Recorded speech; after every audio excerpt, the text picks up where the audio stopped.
सबसे पहले है जगन्नाथ की रथ यात्रा की महिमा। कई व्यक्ति कहते हैं कि हमने सुना बहुत है इस बारे में पर कभी अटेंड नहीं करी। हम पूछते हैं कि आपने इस्कॉन में अटेंड करी है? वो कहते हैं नहीं, हमने इस्कॉन में भी अटेंड नहीं करी। हम कहते हैं आपने कहीं बाहर अटेंड करी है, जगन्नाथपुरी या किसी और जगन्नाथ मंदिर में? वो कहते हैं यहाँ भी अटेंड नहीं करी। तो कई लोगों के लिए बिल्कुल न्यू एक्सपीरियंस है, पर वो कहते हैं हाँ सुना सुना है, टीवी में आता है, न्यूज में आता है, पर सुना सुना है। पर फिर भी अगर किसी व्यक्ति को नहीं भी पता हो, परंतु वो रथ यात्रा जानता है कि जैसे जन्माष्टमी का उत्सव होता है, पूरे इंडिया में हर कोई मनाता है। और इंडिया में क्या, पूरे वर्ल्ड में भगवान के भक्त हैं और हर जगह मनाया जाता है, वैसे ही रथ यात्रा उत्सव भी मनाया जाता है। ये महोत्सव कहलाता है। तो रथ यात्रा क्यों मनाई जाती है, हमने अभी चर्चा की कि इंद्रद्युम्न राजा जो थे, उनके लिए भगवान जगन्नाथ प्रकट हुए थे। जगन्नाथ बलदेव सुभद्रा स्नान यात्रा को, और उन्हीं के आदेश अनुसार फिर ये गुंडीचा मंदिर को जाते हैं। और इनको अलग अलग नाम से जाना जाता है इस यात्रा को। कोई कहता है नव यात्रा, गुंडीचा यात्रा, महावेदी यात्रा, इस तरह से। तो पहले कैसा था इस रथ यात्रा के बारे में? पहले 6 रथ बनाए जाते थे। जब भी रथ जाता था गुंडीचा मंदिर को, जैसे श्री मंदिर है, बहुत बड़ा सा है, ठीक है, और यहाँ से फिर जाता था गुंडीचा मंदिर को। तो जब ऐसे रथ जाते थे तीनों, तो बीच में नदी हुआ करती थी। तो 3 रथ यहाँ से गए, फिर उन रथ को लेके जाते थे नाव से। फिर 3 रथ नाव के इस पार आए, मतलब नदी के इस पार आए, और फिर यहाँ से 3 रथ जाते थे। तो पहले नदी हुआ करती थी, तो इसलिए पहले 6 रथों का निर्माण होता था। तो सोच सकते हैं ये 6 रथ कब निर्माण होते थे? 1238, यानी 1238। जो आज का कैलेंडर है उसका नाम क्या है, इंग्लिश कैलेंडर का, ग्रेगोरियन कैलेंडर। और इसमें बताया जाता है, अभी करेंटली 2023 चल रहा है जैसे हम जानते हैं।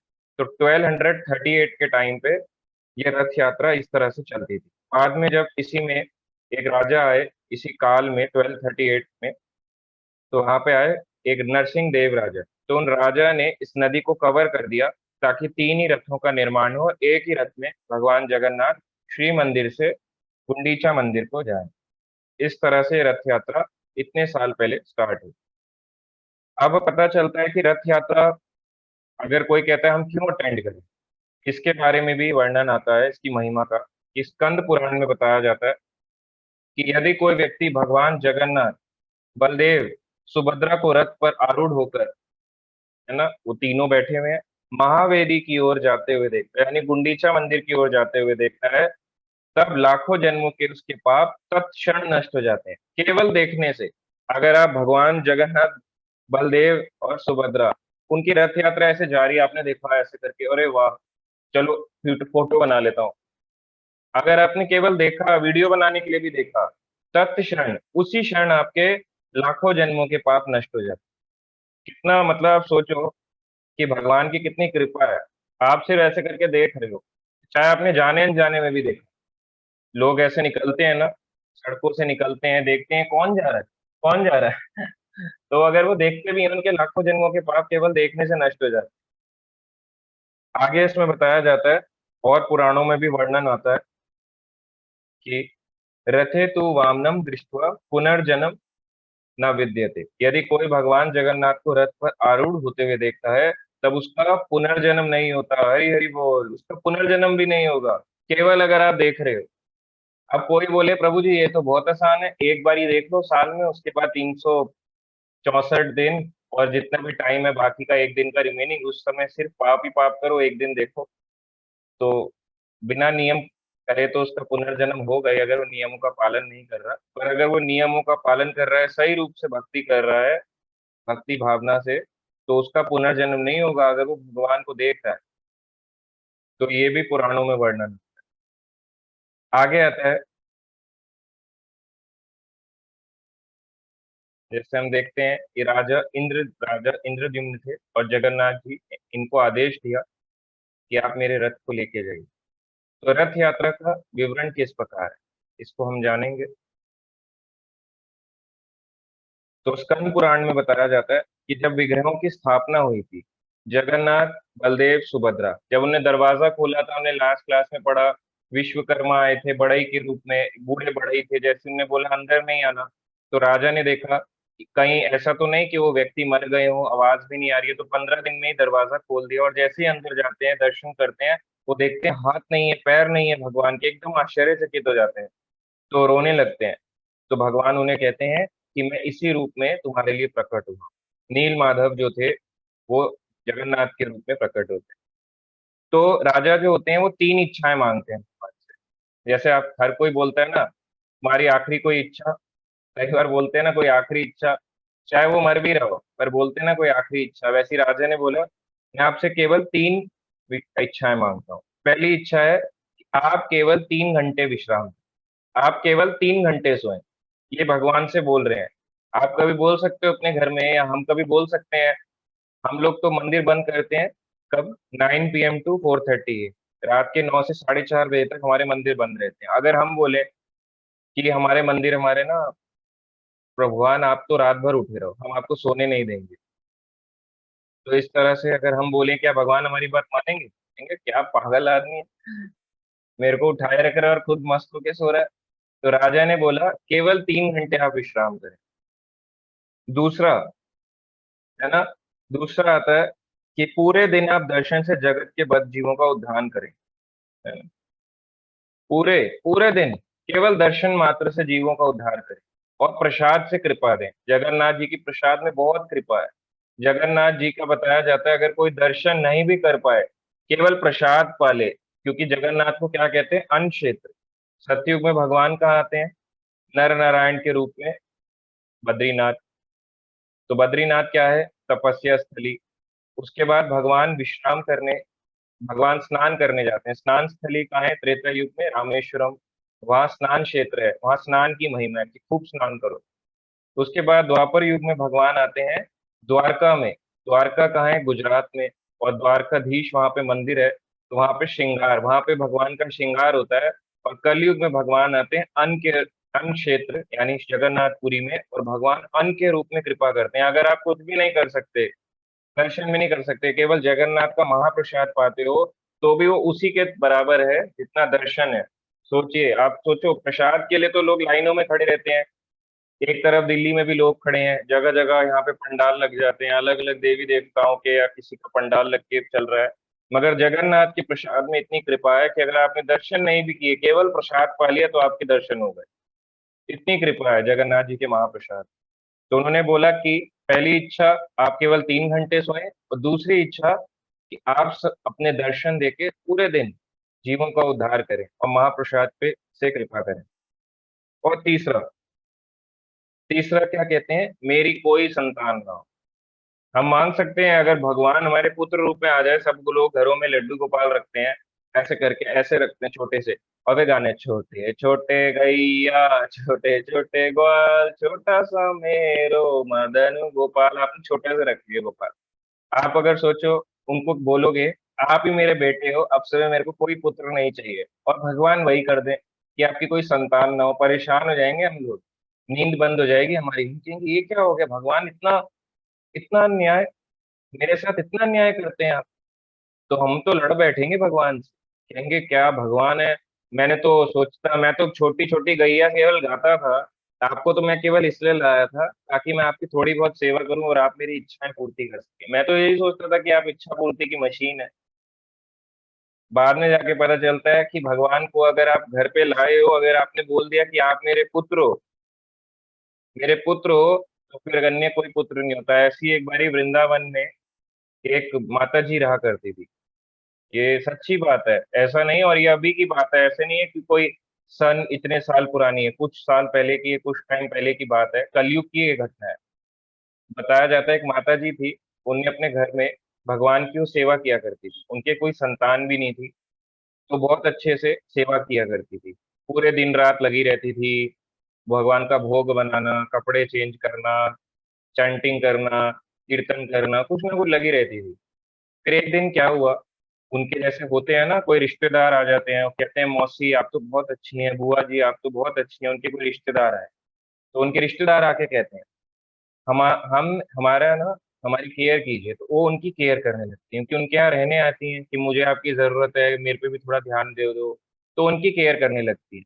तो उनकी जब केयर करने लगती हैं, तो वो बोलती हैं कि तेरे अलावा मेरा है ही कौन।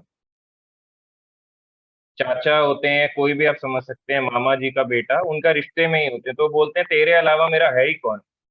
और वही लड्डू गोपाल जो भगवान विग्रह से निकल के रोज उनको दर्शन दिया करते थे, उनके आसपास खेला करते थे, वो साक्षात देख रही हैं कि उनके घर में भगवान कूद रहे हैं, खेल रहे हैं, और वो निकलना बंद कर दिया। और वो भगवान खा जाते थे। हम लोग तो भोग लगाते हैं ना, हमारा खाना लोग खाते हैं, भगवान खाते हैं? नहीं खाएंगे। भगवान दृष्टि से भागवान भाव खाते हैं और बाकी प्रसाद रूप में दे देते हैं, मगर वो स्वयं विग्रह से बाहर निकल के ऐसे सोचो उस भोग को ग्रहण करते थे, भोग को खाते थे। और उस समय वो लेडी बड़ी हैरान हो गई माता जी की, मैंने तो ऐसा कोई पाप किया है क्या, मेरे लिए भगवान ने प्रकट होना बंद कर दिया। तो भगवान ने बोला, भगवान एक दिन आए जब वो रो रही थी, तो भगवान उनके सामने आए, उनके स्वप्न में आए। तूने पहले मुझे बोला कि तेरे अलावा मेरा है ही कौन, और अब कोई व्यक्ति आ गया, अब आपका एक रिश्तेदार आ गया, वो उसने आपके लिए थोड़ा सा कर दिया, और आपने उसकी सेवा कर दी, तो अब आपने मेरा टाइटल उनको दे दिया कि तेरे अलावा मेरा है ही कौन। ऐसे ही होता है हमारे साथ भी।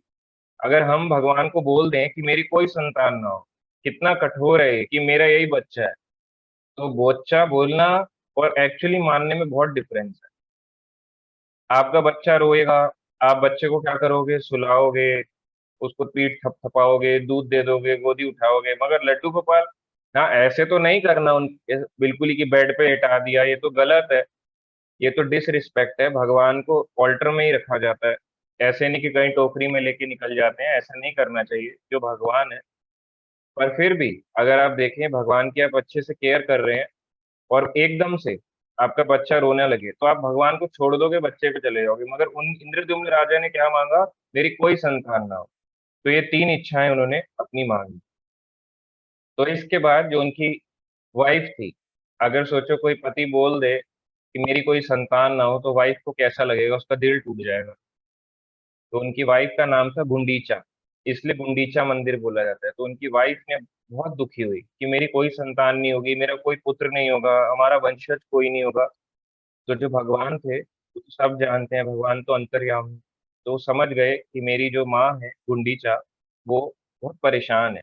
तो उसी समय उन्होंने बोला, है ना, उसी समय, कि अब से मैं गुंडीचा मंदिर को जाऊंगा, और वहां पे जाके, क्योंकि इनका कोई पुत्र नहीं है रानी गुंडीचा का, तो वहां हमेशा मैं रथ यात्रा में जाऊंगा, और एक हफ्ता वहां बिता के आऊंगा, और फिर 11वें 9वें दिन वापस आऊंगा। तो एक दिन रथ यात्रा जाती है, 7 डेज वहां स्टे करते हैं भगवान जगन्नाथ गुंडीचा मंदिर में, और फिर 9वें दिन आती है। एक दिन आना, एक दिन जाना, 7 डे स्टे, टोटल 9 डेज, और जब 9th डे वापस आती है, इसे रिटर्न कहते हैं, रिटर्न ऑफ यात्रा। तो यहाँ पे बताया जाता है कि अगर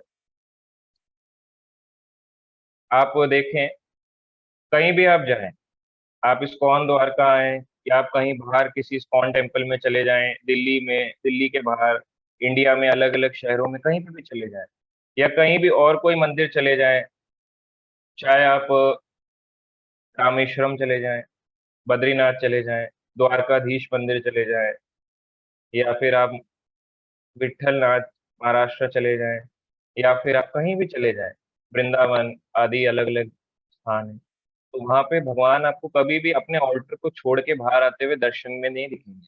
कभी भी भगवान आते हैं ना, वो कहाँ रहते हैं, ऑल्टर में खड़े रहते हैं, ऐसे बांसुरी लेके खड़े रहेंगे, या ऐसे अपना धनुष बाण लेके भगवान राम ऐसे खड़े रहेंगे, या फिर भगवान नरसिंह आपको दिखेंगे ऐसे फाड़ते हुए ऐसे दिखेंगे, या फिर आपको दिखेंगे अगर अलग अलग स्थानों पे जाएंगे लीला स्थलियों में, तो वामन देव दिखेंगे, छतरी लिए हैं, परशुराम जी हैं, परसा लिए हैं। तो अपने अपने वेदी पे ही रहते हैं वो। वेदी मतलब अपने अपने ऑल्टर में ही रहते हैं, आप ये नहीं देखेंगे कि वो ऑल्टर से नीचे उतर आए, भगवान का एक स्थान होता है, भगवान वहां से बार बार नहीं उतरते, वहीं पे रहते हैं। मगर जगन्नाथ जी, जगन्नाथपुरी में स्पेशली, वहां पे भगवान जगन्नाथ, बलदेव, सुभद्रा, तीनों के तीनों मेन डिटीज, ऐसा नहीं है आप इस्कॉन द्वारका जाते हैं कौन से डिटीज आते हैं बाहर, या कहीं भी इस्कॉन टेम्पल देखते हैं, छोटे वाले, जिन्हें उत्सव विग्रह कहते हैं, छोटे छोटे, हर मंदिर में हमेशा छोटे विग्रह, दो विग्रह होते हैं, एक मुख्य, एक उत्सव। तो जो मेन डिटीज होते हैं वो हमेशा वेदी पे ही रहते हैं, उनको कभी नहीं निकाला जाता है यात्रा में। और जो छोटे होते हैं जिन्हें उत्सव विग्रह बोलते हैं, हमेशा वो आके लोगों को दर्शन देते हैं बाहर। मगर जगन्नाथपुरी में ऐसा नहीं होता। जगन्नाथपुरी में स्वयं जो मेन डिटीज होते हैं, बड़े बड़े, ऐसे नहीं छोटे छोटे, बड़े बड़े डिटीज, उनको निकाला जाता है। उन विग्रहों को भगवान आते हैं और अपना दर्शन देते हैं। यदि कोई व्यक्ति मंदिर नहीं आता तो भगवान कहते हैं कोई बात नहीं, मैं बाहर आऊंगा तुम्हें दर्शन देने के लिए। आप नहीं आ सकते, no problem, I will come. भगवान कितने कृपालु हैं। तो एक्चुअल में अगर देखें, भगवान जगन्नाथ सबसे कृपालु भगवान। कभी भी कोई भी भगवान ऐसे हैं, आप जब तक मंदिर नहीं जाओगे आपको भगवान दर्शन नहीं देंगे। आप कोई जगह बोलता है, कई लोग बोलते हैं कि भगवान तो हर जगह है, तो हम मंदिर ही क्यों जाएं, ये मंदिर बनाने की जरूरत क्या होती है। तो उनको बोलना चाहिए, जैसे आप गाड़ी लेके हमेशा पेट्रोल पंप नहीं जाके क्यों हवा भराते हैं, हवा तो एयर में भी है। ऐसे करो, यहाँ से फिश ऐसे करके पाइप लगाओ अपनी गाड़ी में भर दो। भाई हवा तो ये भी है ना, आपने एक पाइप लिया, ऐसी हवा में कहीं छोड़ दो, अपनी गाड़ी में लगाओ, पाइप भर लो। गाड़ी में या स्कूटर में, जो भी आपका टू व्हीलर है, three wheeler, four wheeler.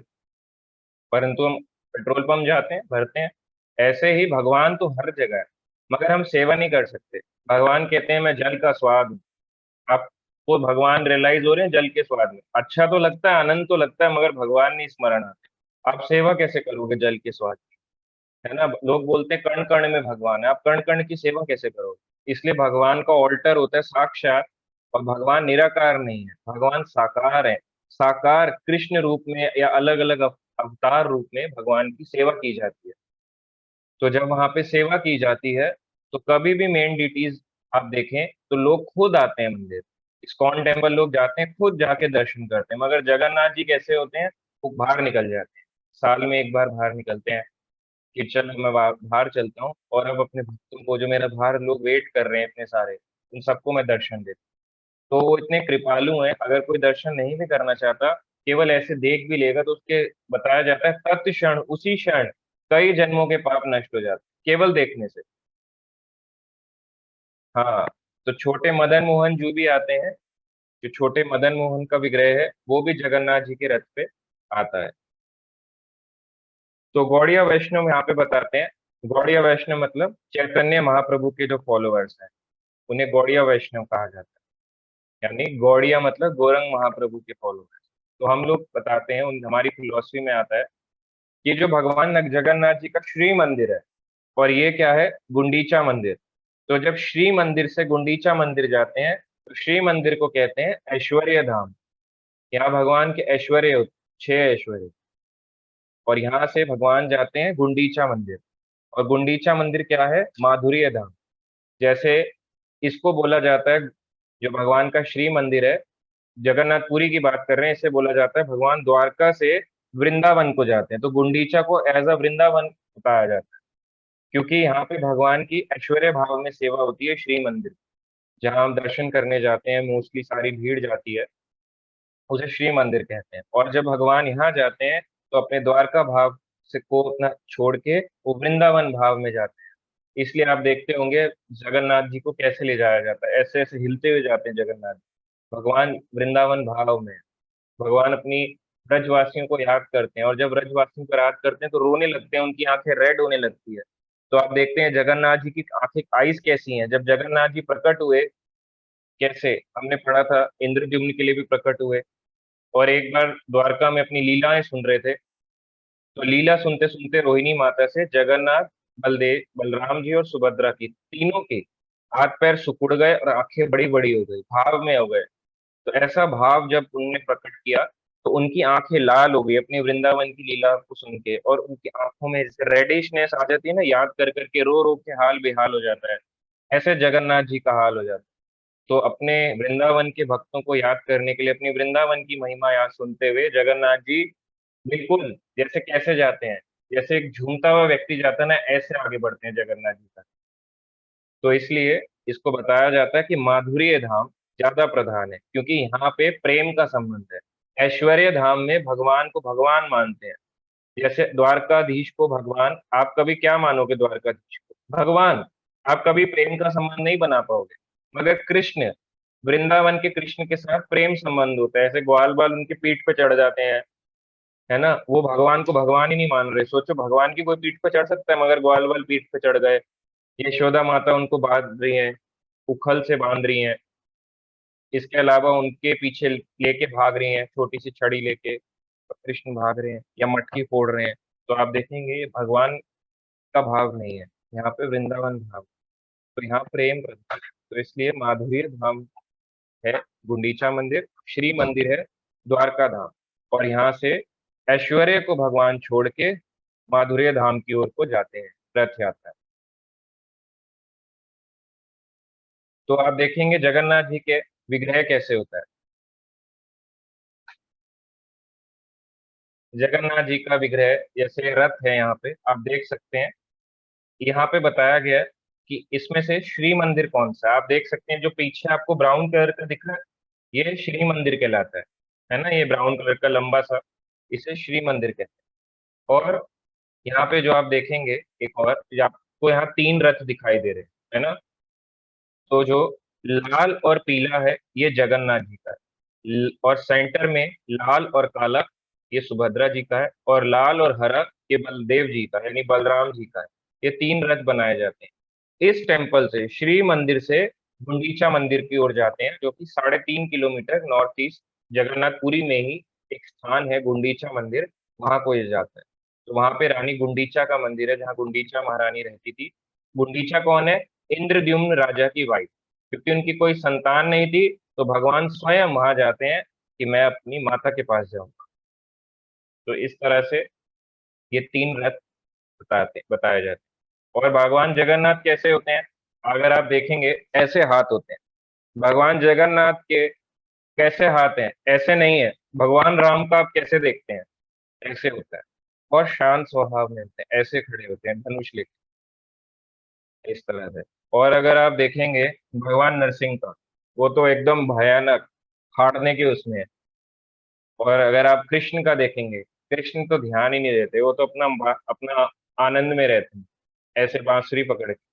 Radha Rani ऐसे होती हैं, कृष्ण ऐसे होते हैं। तो इसका मतलब राधा रानी ज्यादा कृपालु। तो इसका मतलब ये नहीं है राधा राधा जप। इसका मतलब है राधा रानी क्या है? गुरु तत्व। तो गुरु के माध्यम से भगवान को जाना। अपने आप तो आप जान ही नहीं सकते, इतने सालों से आप मंदिर जा रहे हैं, आप चाहे राधा राधा जप लो, पर राधा क्या है? गुरु तत्व है। और गुरु जब पारंपरिक गुरु ना हो, तो आप क्या कृष्ण को जानेंगे, क्या राम को, और क्या नरसिंह को, या किसी अवतार को जानेंगे। तो इस तरह से अगर आप देखेंगे जितने भी भगवान के अलग अलग अवतार हैं, हर अवतार में कभी भी भगवान अपने ऑल्टर को नहीं छोड़ते, हमेशा ऑल्टर में खड़े रहते हैं। और दर्शन बहुत हल्का सा दे रहे होते हैं, या तो ऐसे, या फिर आराम से शांति से खड़े हो। मगर जगन्नाथ जी, चाहे आप उनके मंदिर में भी जाओ, इस्कॉन टेम्पल जाओ, इस्कॉन से बाहर जाओ, किसी भी टेम्पल में जाओ, जगन्नाथ जी का विग्रह ऐसा होता है।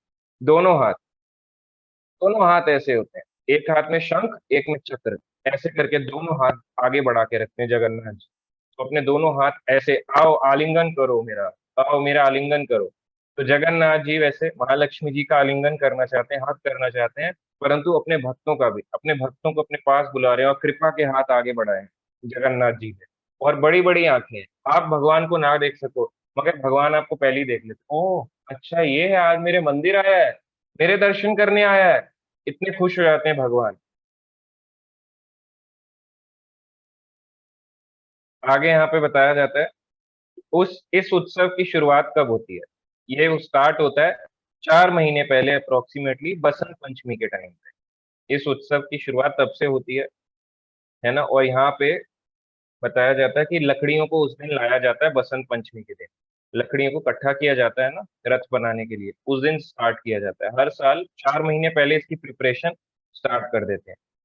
और नई लकड़ी लाने के बाद किस टाइम पे यहाँ पे होता है, अक्षय तृतीया के दिन से इसको स्टार्ट किया जाता है। जैसे अभी कुछ समय पहले अक्षय तृतीया गई थी, अक्षय तृतीया के दिन इस रथ को निर्माण कार्य स्टार्ट होता है। पहले लकड़ियां लाए बसंत पंचमी में, अब इसका कंस्ट्रक्शन स्टार्ट किया अक्षय तृतीया में, और फिर रथ यात्रा के दिन पूरा रेडी होके भगवान को यहाँ से लाके रथ यात्रा चलती है।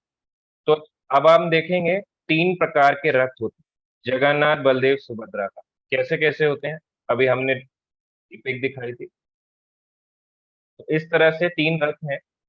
सबसे पहला जो रथ है ना, कौन सा वाला, जो रेड और ग्रीन है, ये है बलदेव जी का। रेड और ब्लैक है सुभद्रा का। रेड और येलो है जगन्नाथ जी का। तो इस तरह से जाते हैं। सबसे पहले जाता है जगन्नाथ जी का रथ, फिर उसके पीछे होता है सुभद्रा महारानी का रथ, और उसके पीछे होता है लास्ट में जगन्नाथ जी का रथ। इनमें कुछ डिफरेंसेस भी हैं, वो हम पता करते हैं। तो जगन्नाथ जी के रथ की हाइट है 45 फीट, 45 फुट, इतना लंबा है। बलदेव जी के रथ की हाइट है अप्रोक्स 44 फीट, 44 फीट।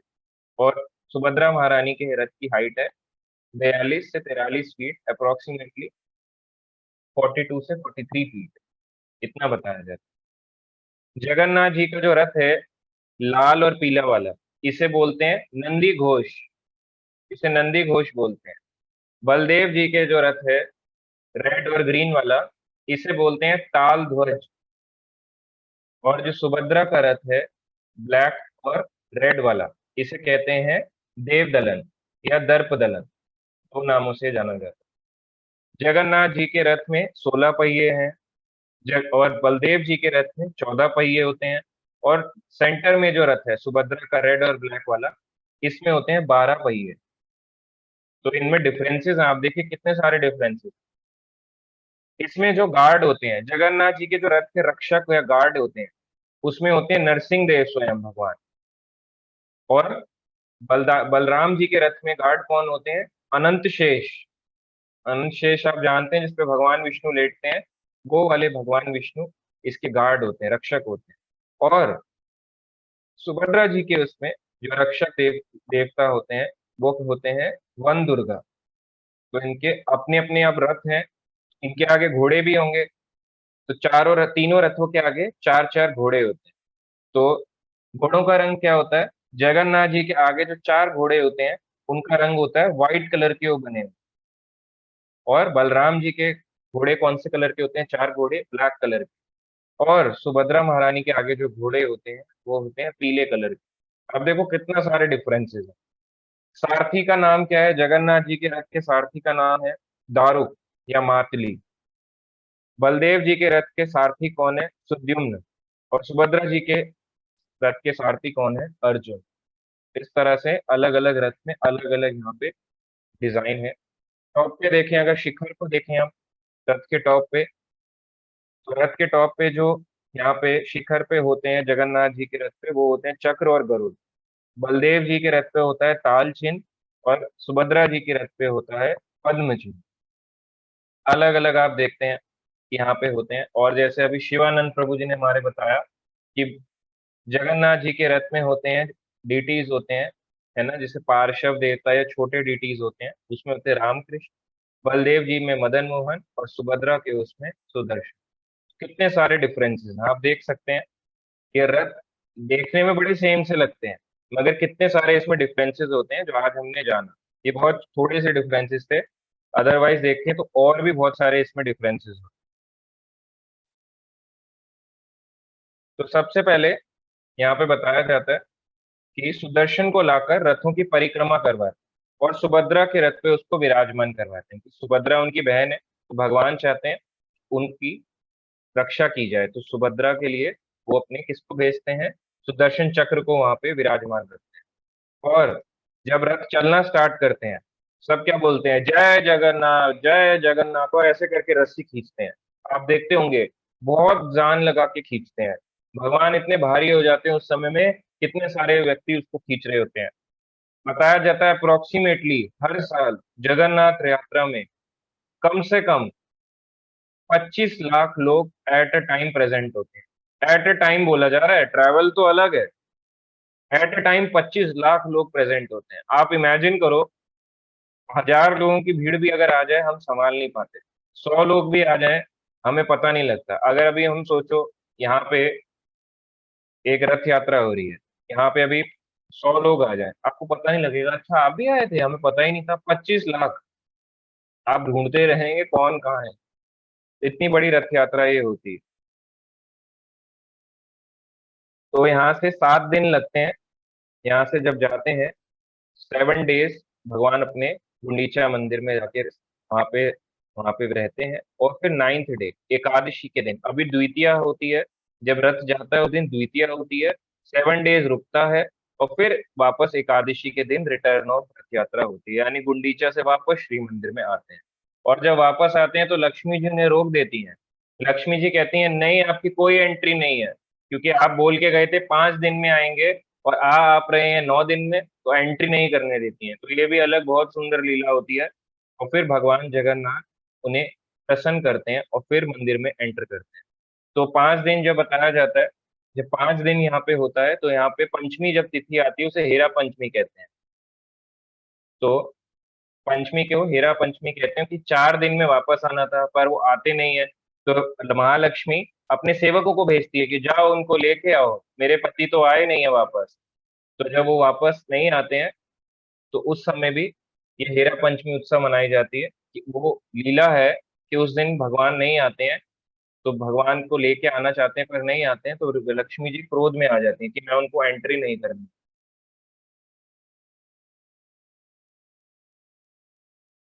आगे इसमें हम जानेंगे कि किस तरह से उनको प्रसन्न करते हैं।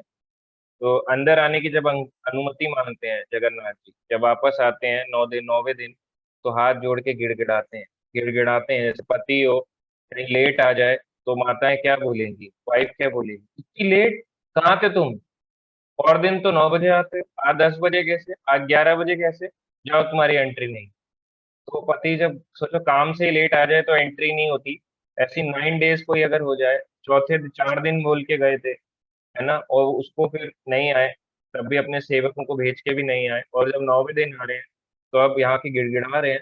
तो वहां पे गिड़गिड़ाते हुए लक्ष्मी जी इस तरह से उनको फिर बाद में जाके उनको एंट्री देती है। और क्या करते हैं वो, यहाँ पे वो भगवान उनको कुछ अपना प्रसाद रूप में कुछ, है ना, कुछ उपहार देते हैं। तो फिर लक्ष्मी जी यहाँ पे प्रसन्न होती है उनसे और फिर उनको अंदर आने देती है कि आ जाइए। तो इस तरह से एक लीला है जगन्नाथ जी की जो रथ यात्रा में होती है। तो रथ यात्रा कहाँ से कहाँ तक आरंभ होती है, तो अभी हमने पढ़ा कि रथ जाते हैं कहाँ से, नीलाचल धाम से। नीलाचल यानी श्री मंदिर नीलाचल में है, और 3.5 किलोमीटर नॉर्थ ईस्ट जो जगन्नाथपुरी का एरिया है उसके नॉर्थ ईस्ट डायरेक्शन में जाते हैं 3.5 किलोमीटर तक। तो वहां जाते हैं गुंडीचा मंदिर, और उसे क्या कहते हैं, सुंदरांचल। तो नीलाचल से सुंदरांचल जाते हैं।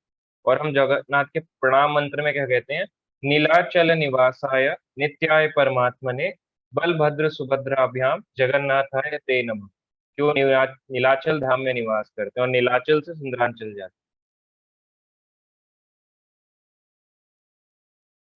तो आप देख सकते हैं एक फोटो है।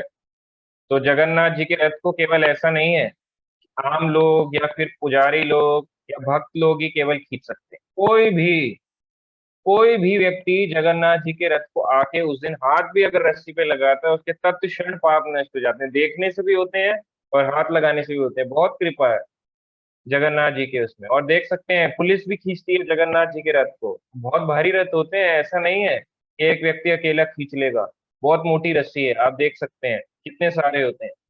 पुलिस क्या, आम नागरिक क्या, भक्त क्या, सब तरह के लोग इसमें पार्टिसिपेट करते हैं रथ यात्रा में। तो स्नान यात्रा क्यों होती है, स्नान यात्रा हमने जाना था कि इस दिन भगवान जगन्नाथ जी प्रकट हुए थे इंद्रद्युम्न राजा के लिए। उनको स्नान वेदी में स्नान कराया जाता है। और 15 दिन भगवान जैसे बीमार पड़ जाते हैं, एक लीला करते हैं, भगवान क्वारंटाइंड हो जाते हैं।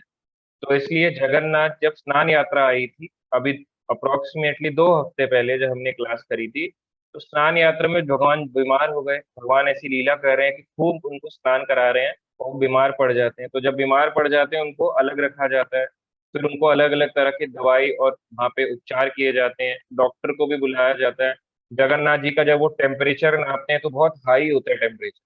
तो उस टेम्परेचर को जब नापते हैं तो फिर उनको अलग अलग तरह की दवाइयाँ दी जाती हैं, और जब दवाई देते हैं तो फिर जगन्नाथ जी कब 15 दिन के बाद दोबारा से आते हैं 16वें दिन रथ यात्रा में सबको दर्शन देने।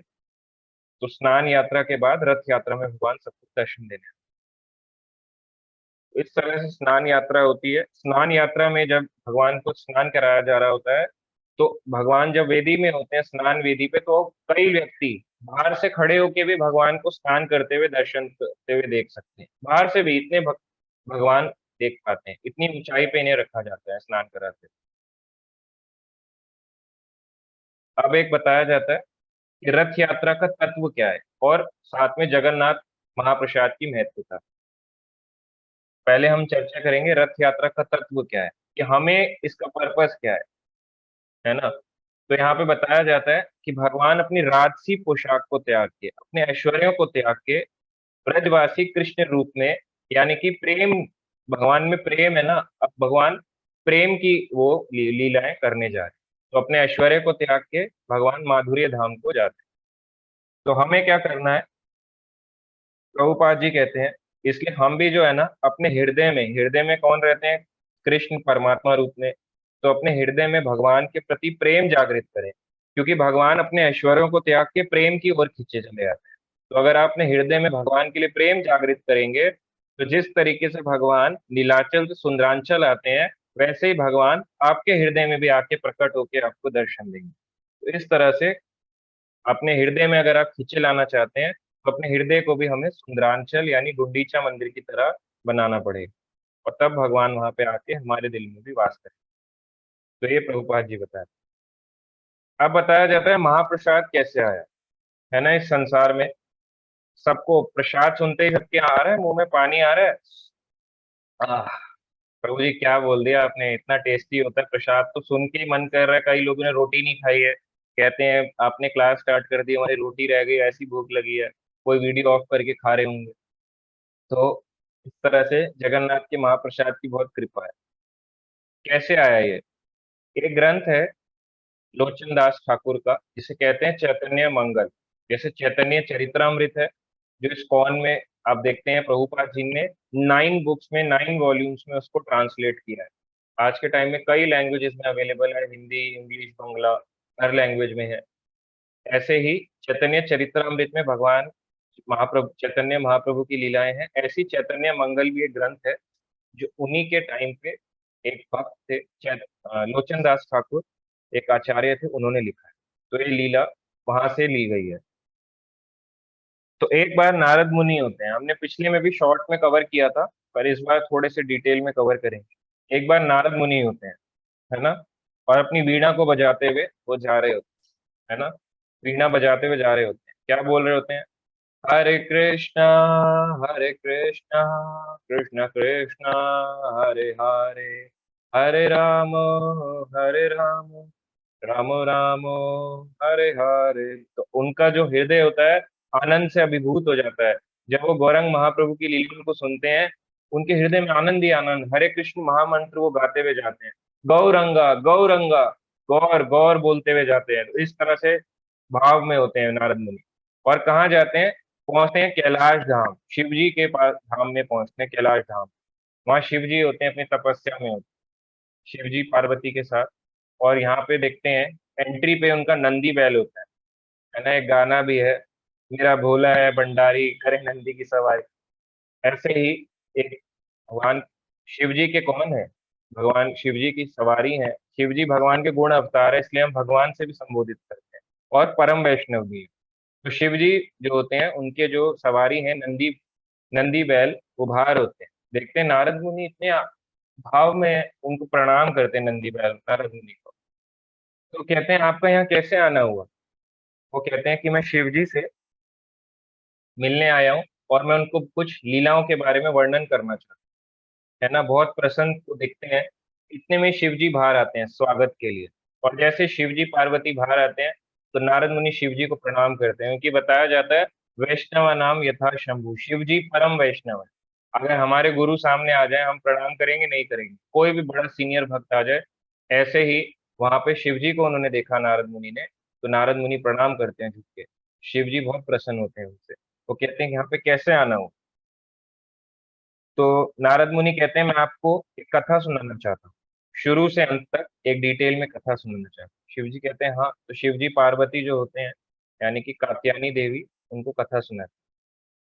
तो बताते हैं प्राचीन समय में उद्धव ने भगवान कृष्ण से पूछा। नारद मुनि बता रहे हैं शिव जी को, स्टोरी बता रहे हैं, कथा सुना रहे हैं कि प्राचीन समय में उद्धव जी कौन है, उद्धव जी भगवान कृष्ण के चाचा के बेटे, चचेरे भाई हैं। उद्धव जी कैसे दिखते थे, एज इट इज जैसे कृष्ण दिखते हैं, वैसे ही सुंदर, उतने ही सुंदर उद्धव जी भी दिखते थे, बहुत सुंदर थे।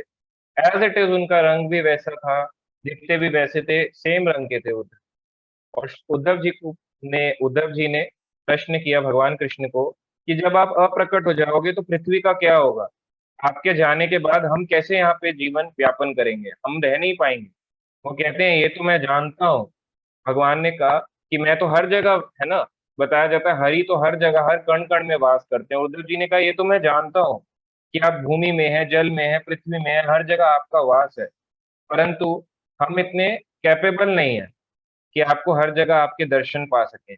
आपके अंतर्धान, आपके डिसअपीयरेंस के बाद हम कैसे जान पाएंगे इस चीज को?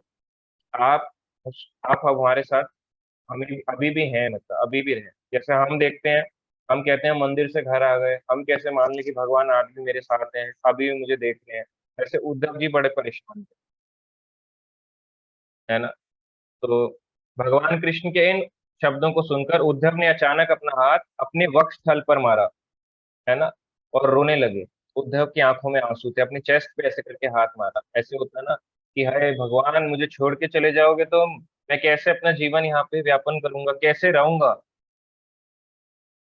तो बताया जाता है, भागवतम में आता है कि एक श्लोक है, उसका हम केवल ट्रांसलेशन पढ़ेंगे।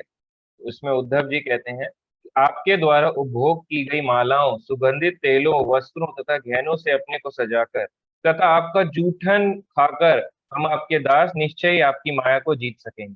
आपका जूठन खा के। तो उद्धव ने कहा आपका उचिष्ट का भोग करके भगवान हरि का यह सेवक आपकी माया शक्ति पर विजय प्राप्त कर लेगा, आपके जूठन का सेवन करके। तो इस तरह से भगवान की प्रसाद की महिमा है। तो इस प्रकार जब नारद मुनि ने सुना कि भगवान कृष्ण ने उद्धव जी को अपना महाप्रसाद दिया, उद्धव जी को दिया कि उनका जूठन खाएंगे तो माया पर विजय प्राप्त कर सकेंगे, नारद मुनि कहेंगे मैं तो वीणा बजाता हूँ, इतनी जगह प्रचार करता हूँ, और अगर मेरे साथ ऐसा होगा, ये तो बिल्कुल अन्याय किया है भगवान ने मेरे साथ। तो मुझे पता चला कि बहुत अन्याय है। तो उसी समय मैं गया कहाँ पे? मैं वैकुंठ लोक गया। और वैकुंठ में मैं लक्ष्मी जी की सेवा करी। वहां पे लक्ष्मी जी थी, भगवान के चरण दबा रही। वहां पे भगवान विष्णु लेटे हुए थे और चरण दबा रही थी। तो जब चरण दबा रही थी तो नारद मुनि गए, लक्ष्मी जी की सेवा करी। और जो उनकी सेवा करने पे, जैसे हम किसी की सेवा करते हैं, कोई खुश हो जाता है ना, लक्ष्मी जी बहुत प्रसन्न हुई। कहती नारद, बताओ कुछ वर मांगो, कुछ तो आपकी इच्छा होगी। तो नारद मुनि कहते हैं मेरी इच्छा है कि आप कृपया अपनी शुभ दृष्टि मुझ पर डालें और कृपया भगवान का एक मुट्ठी महाप्रसाद मुझे दे दीजिए। मैं यही वरदान चाहता हूँ, और कोई वरदान नहीं, केवल महाप्रसाद का वरदान मांग रहे हैं नारद मुनि। कि उद्धव जी को मिला, मुझे नहीं मिला, ये तो गलत है ना। तो महालक्ष्मी कहती हैं ठीक है। पर महालक्ष्मी टेंशन में हो जाती है, वो कहती है कि भगवान विष्णु ने तो मुझे मना किया कि मैं किसी को उनका प्रसाद नहीं दे सकती, अब मैं नारद की इच्छा को कैसे पूरा करूंगी? तो वो डर जाती हैं। तो भगवान तो सब जानते हैं, अब अंतर्यामी है लक्ष्मी जी की, देश जान गए। तो लक्ष्मी जी के बारे में जब जान गए तो सुदर्शन जी भी थे। सुदर्शन जी ने कहा कि महालक्ष्मी जी इसलिए परेशान है कि इनको नारद मुनि ने इनसे निवेदन किया है आपके प्रसाद के लिए। तो भगवान विष्णु कहते हैं ठीक है, आप मेरा प्रसाद मेरे भक्त को जाके दे दीजिए। तो लक्ष्मी जी बहुत खुश हो जाती हैं और लक्ष्मी देवी ने उस प्रसाद को जाके नारद मुनि को दिया। जब नारद मुनि ने उस प्रसाद को पाया तो नारद मुनि ने, है ना, उसके बाद आनंद, इतने आनंद विभोर हो गए कि नारद मुनि गा रहे हैं हरे कृष्णा कृष्ण कृष्णा हरे हरे, हरे राम हरे राम राम राम हरे हरे। इस तरह से नारद मुनि कैलाश में पहुंच गए और इतना आनंद में है, गौरंगा गौरंगा, आंखों से आंसू बह रहे नारद मुनि के प्रसाद पाके। हम होते हैं प्रसाद पाएंगे, कहेंगे मजा नहीं आया, मुंह बनाने लग जाएंगे, नमक कम है, तीखा कम है, मगर नारद मुनि डांस कर रहे हैं, इतने आनंद में है। और इस तरह से कैलाश पर्वत पे पहुंचे थे। तो ये सारी लीलाएं उन्हें कात्यायनी देवी और शिव जी को सुनाई। तो जब शिव जी को सुनाई तो शिव जी ने उन्हें उसी समय डांट लगाई। डांट लगा रहे हैं शिव जी। उन्होंने कहा हे मुनि, तुम्हें वह दुर्लभ महाप्रसाद मिला और तुमने वह सारा अकेले खा लिया, मेरे लिए थोड़ा सा भी नहीं लाए। तो शिव जी यहाँ पे क्रोध हो जाते हैं। शिव जी आगे बोलते हैं अत्यधिक प्रेम सहित तुम मेरे दर्शन करने के लिए पुनः यहाँ आए, तुम उस दुर्लभ धन को यहाँ क्यों नहीं लाए? शिव जी कह रहे हैं कि ऐसा धन जो इतना दुर्लभ है, रेयर ऑफ द रेयरेस्ट है। रेयरेस्ट होता है रेयर ऑफ द रेयरेस्ट। ऐसे दुर्लभ धन को मेरे पास तुम नहीं लाए, महाप्रसाद को अकेले यहाँ आए, खाली हाथ आए। ऐसे कोई आता है कि गेस्ट का वेल आप आए हैं हमारे यहाँ। जैसे हम कभी किसी के घर जाते हैं तो कुछ लेके जाते हैं सामान, पैक फ्रूट्स वगैरह, मिठाई लेके जाते हैं कुछ ना कुछ, कह रहे हैं यहाँ आने पर आप कुछ भी नहीं लाए, मेरे लिए महाप्रसाद नहीं लाए भगवान का। तो ऐसे सुन के नारद मुनि बड़े उदास हो गए, लज्जित हो गए। उनको शर्म आई कि मैंने क्या कर दिया, शिव जी के मैं खाली आ गया, इतने आनंद में आया हूँ परम वैष्णव से मिलने और वो भी खाली आ। तो अपना सर झुका के खड़े हो गए नारद मुनि। तभी उन्होंने देखा कि महाप्रसाद का अंश जो है, थोड़ा सा महाप्रसाद ये नाखूनों में यहाँ पे फंसा हुआ है, यहाँ पे थोड़ा सा फंसा हुआ है नारद मुनि के। शिव जी ने उसी समय नारद की उंगली को संकोच नहीं किया कि क्या है ना, और उनकी उंगली को मुख में डाल लिया। ऐसे करके उंगली पकड़ के अपने मुंह में डाल दी शिव जी ने कि थोड़ा सा है, कण भर भी मेरे को मिल जाए।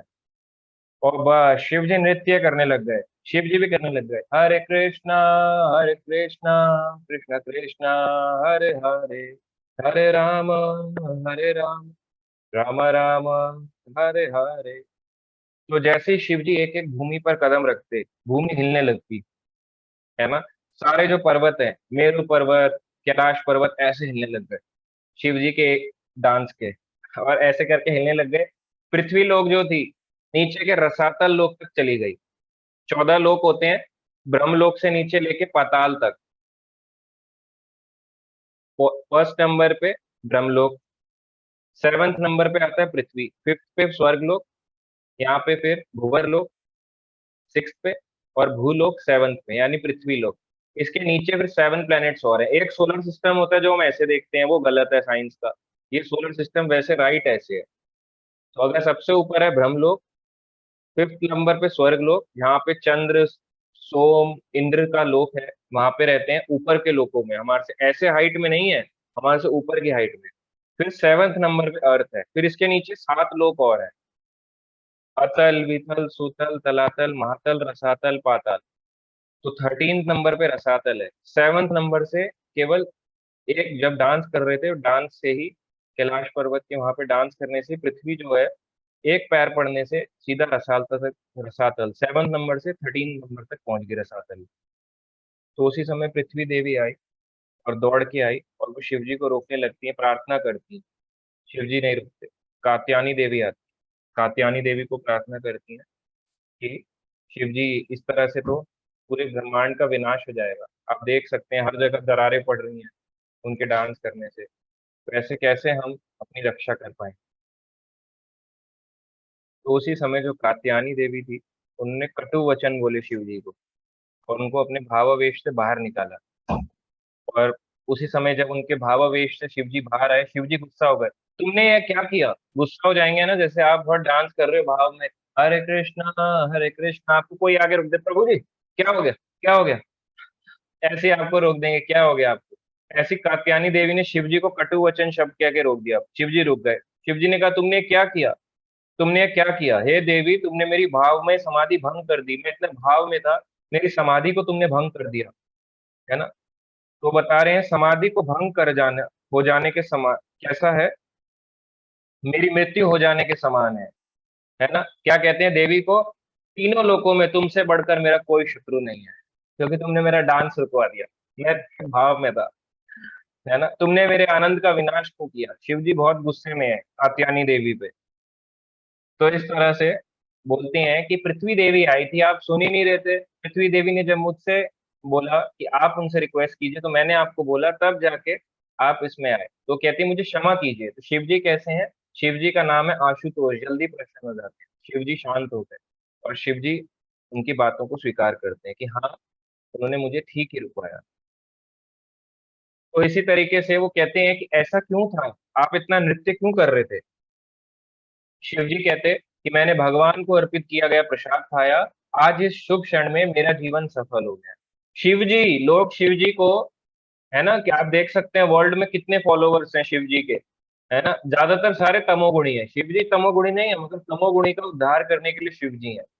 कैसे होते हैं तमोगुणी लोग, अगर एक व्यक्ति गड्ढे में गिर जाए, उस व्यक्ति को कोई भक्त आके गड्ढे से निकाल दे और भक्त भी गंदा हो जाए, तो आप उसे क्या बोलोगे, गंदा है। आप ये तो नहीं बोलोगे गंदा है। ये भी गंदे हैं, प्रभु जी माता जी बड़े गंदे हैं। ऐसे ही शिव जी हैं जो बिल्कुल संसार में तमोगुण में फंसे हुए हैं, एक एक व्यक्ति को गड्ढे से बाहर निकाल के बाहर को लाते हैं। और इस तरह से शिव जी को बताया जाता है वैष्णव नाम यथा शंभु, सबसे परम वैष्णव है, एक एक व्यक्ति की चिंता करते हैं कि सारे लोग भगवान के अंश है, सबकी रक्षा की जानी चाहिए। तो तमोगुणी लोग, अब मेरा नाम अपने आप में नाम खराब करने के लिए भी शिव जी तैयार है कि कोई बात नहीं, मेरा नाम चाहे खराब हो जाए मगर मैं तमोगुणी लोगों को अपलिफ्ट करूंगा, उनको ऊंचे स्तर पे लाऊंगा। तो उनका उद्धार करने के लिए तमोगुणी लोगों के लिए शिव जी भगवान कहलाते हैं। इसलिए वो लोग भोला भोला भस्म लगाते हैं अपने शरीर पे, अघोरी साधु नागा साधु अलग अलग तरह के होते हैं, भयानक भयानक लोग, भूत प्रेत पिशाच सारे शिव जी के फॉलोअर्स होते हैं। तो इसलिए शिव जी जो होते हैं ऐसे लोगों का उद्धार करते हैं। तो शिव जी के बताया जाता है, शिव जी ने जब बोला कि मेरा जीवन है ना, इस शुभ क्षण में मेरा जीवन सफल हो गया, बोलते मैंने भगवान का प्रसाद पा लिया, मेरा जीवन अब सफल, अब मुझे कुछ नहीं चाहिए, अब मेरा जीवन कंप्लीट हो गया।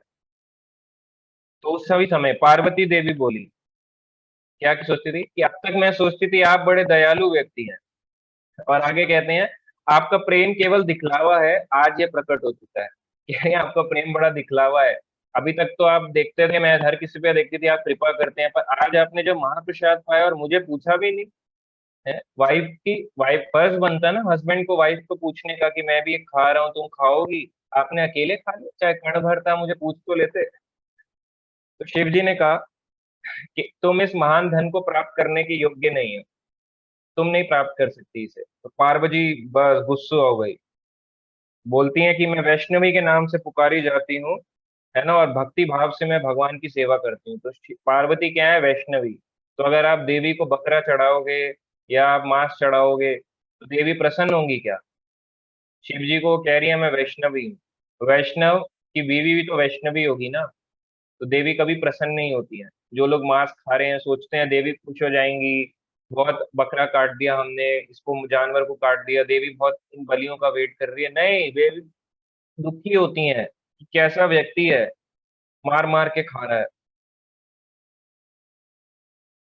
तो उसी समय जब देखते हैं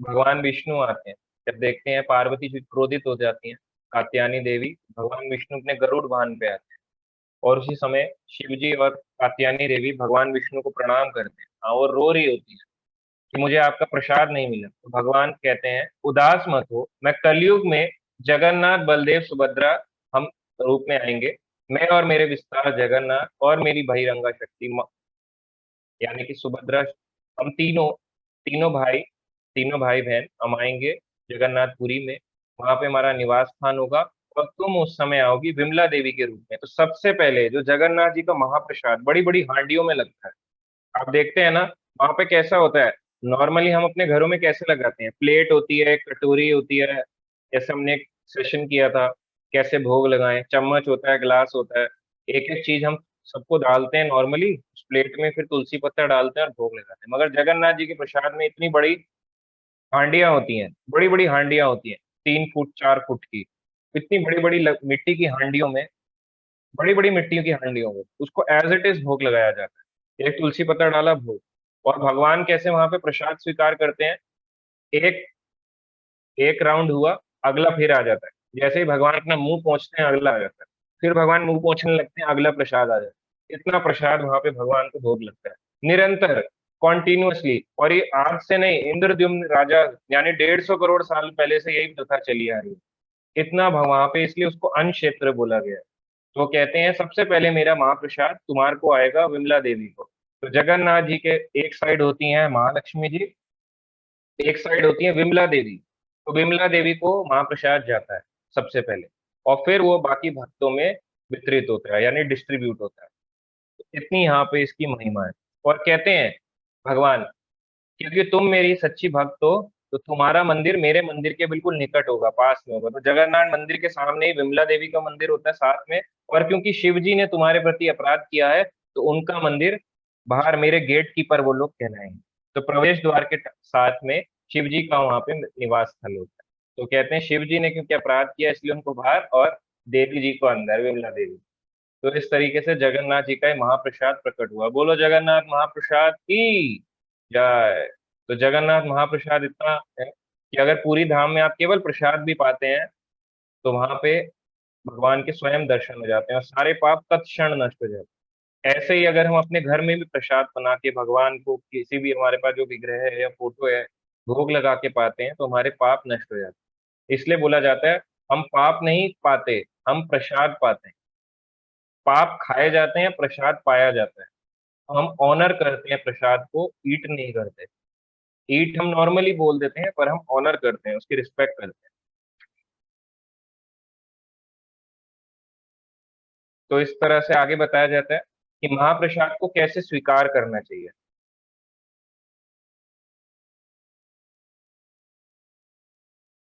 तो आप देख सकते हैं यहाँ पे जगन्नाथ जी का महाप्रसाद है और ये इस तरह से विमला देवी को देते हैं अपना महाप्रसाद। सबसे पहले इनका महाप्रसाद विमला देवी को जाता है। और यहाँ पे जो हांडियां होती हैं, आप देखें बहुत बड़ी बड़ी हांडियां होती हैं, कुछ यहाँ पे छोटी भी हैं बड़ी भी हैं। इनको टोकरी में ले जा रहे हैं बाहर डिस्ट्रीब्यूशन के लिए। पर जो बड़ी हांडी होती है 3-4 फुट की, जगन्नाथ जी की रसोई अप्रोक्सीमेटली 500 से ऊपर रसोई है। आप सोचो, एक किचन में एक भी रसोईया होता है ना, जगन्नाथ जी के उसमें 500 से ऊपर रसोई है। जगन्नाथ जी में जो टेम्पल होता है, 1000 भक्त एक किचन में रह के सेवा करते हैं, कुछ सब्जियां काटते हैं, 500 भक्त कुकिंग करते हैं। इनकी भगवान की वहां पे सबसे बड़ी, वर्ल्ड की सबसे बड़ी रसोई है वहां पे। है ना, कोई ऐसा नहीं है कि वहां पे कोई लाइट लगा रखी है, ट्यूबलाइट है, फैन है, कुछ नहीं है। सोचो कितनी गर्मी होगी अंदर, मगर भगवान के भक्त वहां पे निरंतर लगे रहते हैं प्रसाद बनाने में। और कैसे बनाते हैं? मुंह पे एकदम कवर करके, कपड़ा लगा के, मुंह पे एकदम कवर करके, क्योंकि हमारी सांस भी, हमारा कोई सलाइवा, सांस भी उस प्रसाद को ना सूंघे। क्योंकि अगर हमने, वो कहते हैं कि अगर हमने प्रसाद को पहले सूंघ लिया तो हमने उस प्रसाद को ग्रहण कर लिया, कृष्ण इसको ग्रहण नहीं करेंगे, जगन्नाथ जी ग्रहण नहीं करेंगे। तो इस तरीके से अपने ऊपर कपड़ा बांध के रख ले जाते हैं।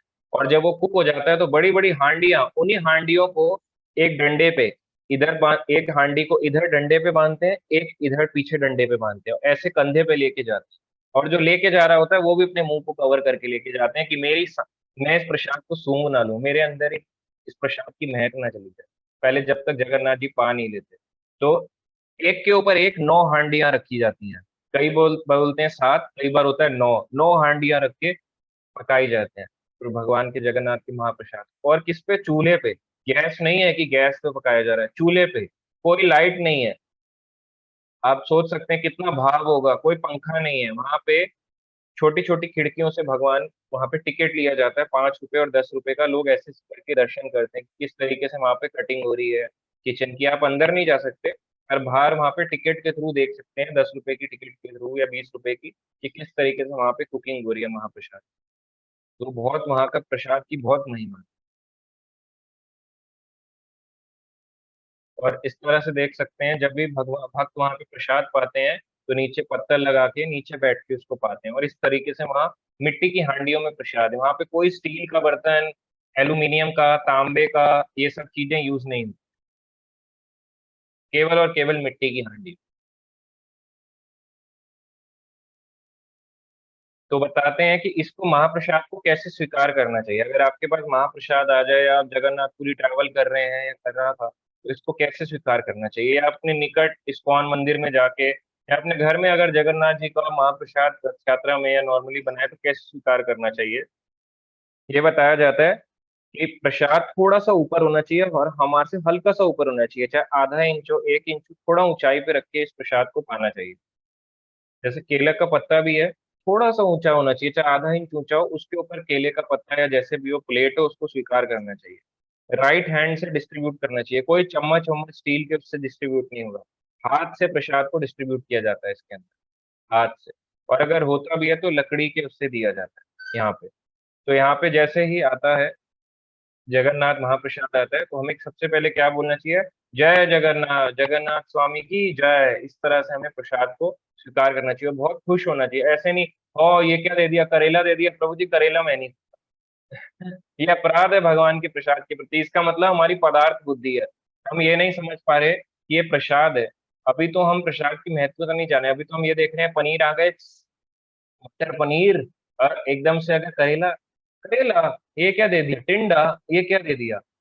तो अगर ऐसा, अगर पदार्थ बुद्धि रखेंगे तो फिर कृपा नहीं मिलेगी आपको। इसलिए जो मिल जाए वो प्रसाद है, महाप्रसाद। अगर आप नॉर्मल और कोई प्रसाद पा रहे हैं, भोग लगा हुआ, और जगन्नाथ महाप्रसाद यानी जगन्नाथ पुरी का महाप्रसाद पा रहे हैं, तो सबसे पहले जगन्नाथ पुरी के महाप्रसाद को स्वीकार करना चाहिए, और फिर अपना बाकी का प्रसाद पाना चाहिए। तो पहले उसको पालो, जगन्नाथ महाप्रसाद को, फिर अपना बाकी का प्रसाद को पाओ।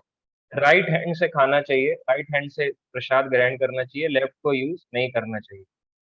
और प्रसाद जूठा नहीं छोड़ना चाहिए, नीचे गिर जाए तो उसको उसी टाइम क्लीन करना चाहिए पूरा। ऐसा नहीं कि उस पर पैर पड़ गया, उनकी साक्षात इसमें भगवान की कृपा है, कभी नीचे ना गिराए। उतना ही ले थाली में कि वो वेस्ट ना जाए, मतलब थाली में या पत्तल में कि जरा भी वेस्ट ना जाए। वेस्ट नहीं करना है, जैसे लोग बोलते हैं अच्छा नहीं हो रहा, कूड़े में डाल देते हैं, ये अपराध है भगवान के। आप नॉर्मली भी देखेंगे, भक्त भी कई बार आपको दिखेंगे लाइन में लगते हैं, प्रसाद लेते हैं, बोलते हैं टेस्टी नहीं है, और उसको एज इट इज, उसमें चावल है, रोटी है, और वो सब कूड़े में चले जाता है। आपको ऐसा नहीं करना चाहिए, उतना ही लो कि वो वेस्ट ना हो। इसकी महत्वता को जाने, बिल्कुल नहीं छोड़ना चाहिए।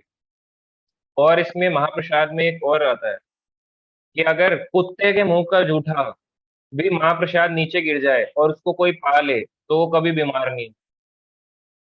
और आप उसको ये नहीं बोल सकते कि ये नीच जाति का है, ये अपराध है। अगर कुत्ते के मुंह का जूठा भी किसी ने पा लिया जगन्नाथ के महाप्रसाद को जगन्नाथपुरी में, तो वो कभी झूठा नहीं होता। और चंडाल, चंडाल आप जानते हैं, जो कुत्ते का मांस खाते हैं, कुत्ते का मांस खाने वाला और ब्राह्मण भी एक दूसरे का वहां पे प्रसाद जूठा खा सकते हैं। उससे ब्राह्मण का जो गुण होता है, ब्राह्मण का गुण होता है, तो या उसका वैष्णव गुण होता है, वो नष्ट नहीं होता।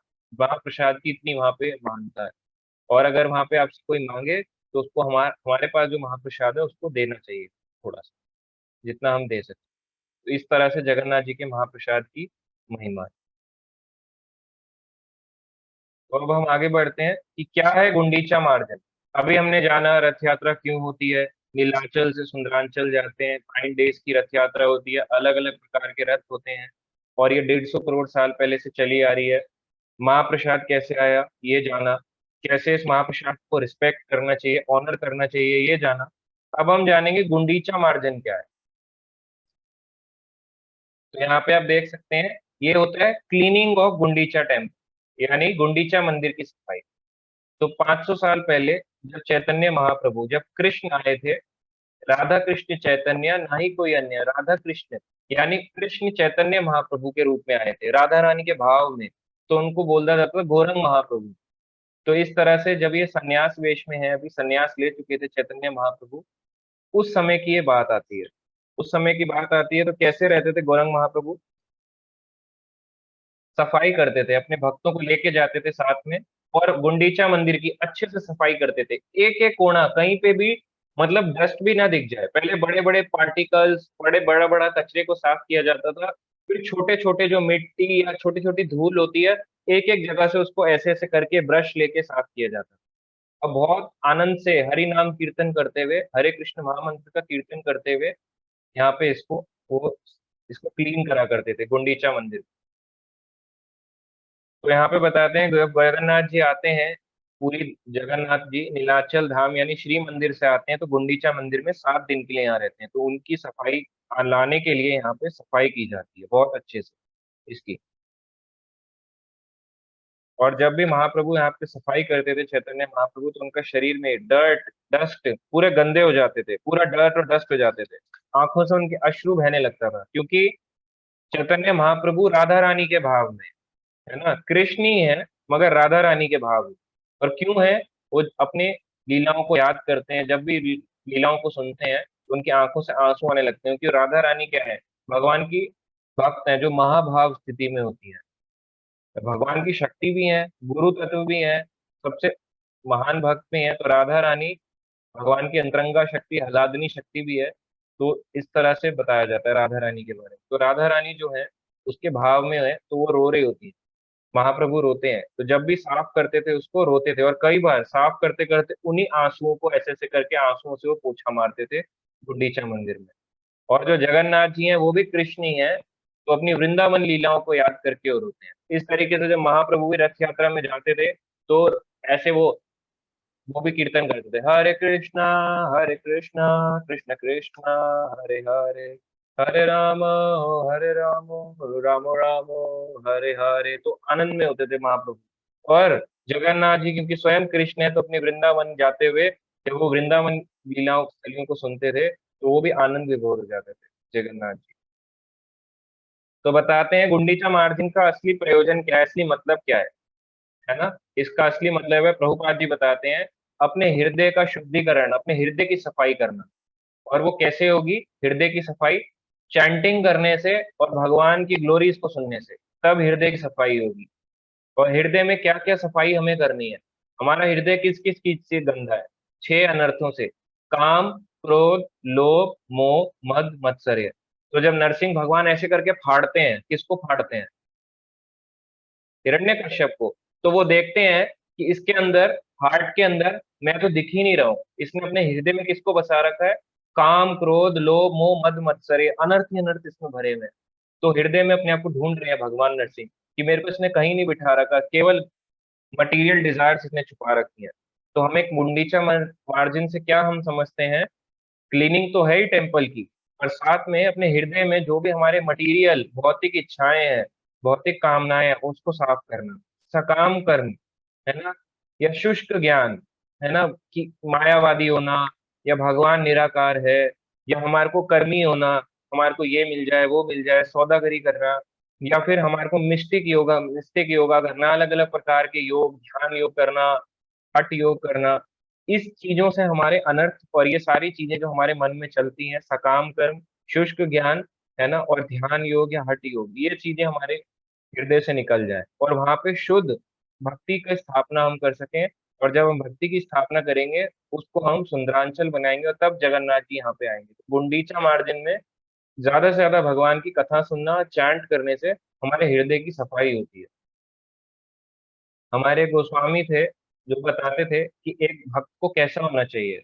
रूप गोस्वामी है, जो षड गोस्वामी, 6 गोस्वामी है, उनमें से बताते हैं रूप गोस्वामी, अन्य अभिलाषिता शून्य, ज्ञान कर्मादि अनावृतम। अन्य अभिलाषा, अन्य कोई अभिलाषा ना हो, है ना, उसमें कोई ज्ञान और कर्म मिश्रित नहीं होना चाहिए। भक्ति ज्ञान और कर्म मिश्रित नहीं होनी चाहिए। इसमें ज्ञान क्या होता है? भक्ति में ज्ञान नहीं, ये ज्ञान कि भगवान निराकार है और भी तो देवी देवता है, ऐसा ज्ञान हमारे को हृदय में नहीं मिलता, है ना। और ज्ञान कर्म अनावृतम, तो ऐसा कर्म कर्म कांड फॉलो नहीं करना है। तो भक्ति इनसे फ्री होनी चाहिए। भक्ति प्रेम का विषय है। तो ये सारी लीलाएं जो है गुंडीचा मार्जिन की, अगर कोई पढ़ना चाहता है तो वो पढ़ भी सकता है। ये आता है चैतन्य चरितमृत के मध्य लीला के 12वें 90 अध्याय में। तो उसमें डिटेल में गुंडीचा मार्जिन के बारे में बताया गया। तो एक दिन पहले टेम्पल की क्लीनिंग होती है, इस्कॉन टेम्पल में भी।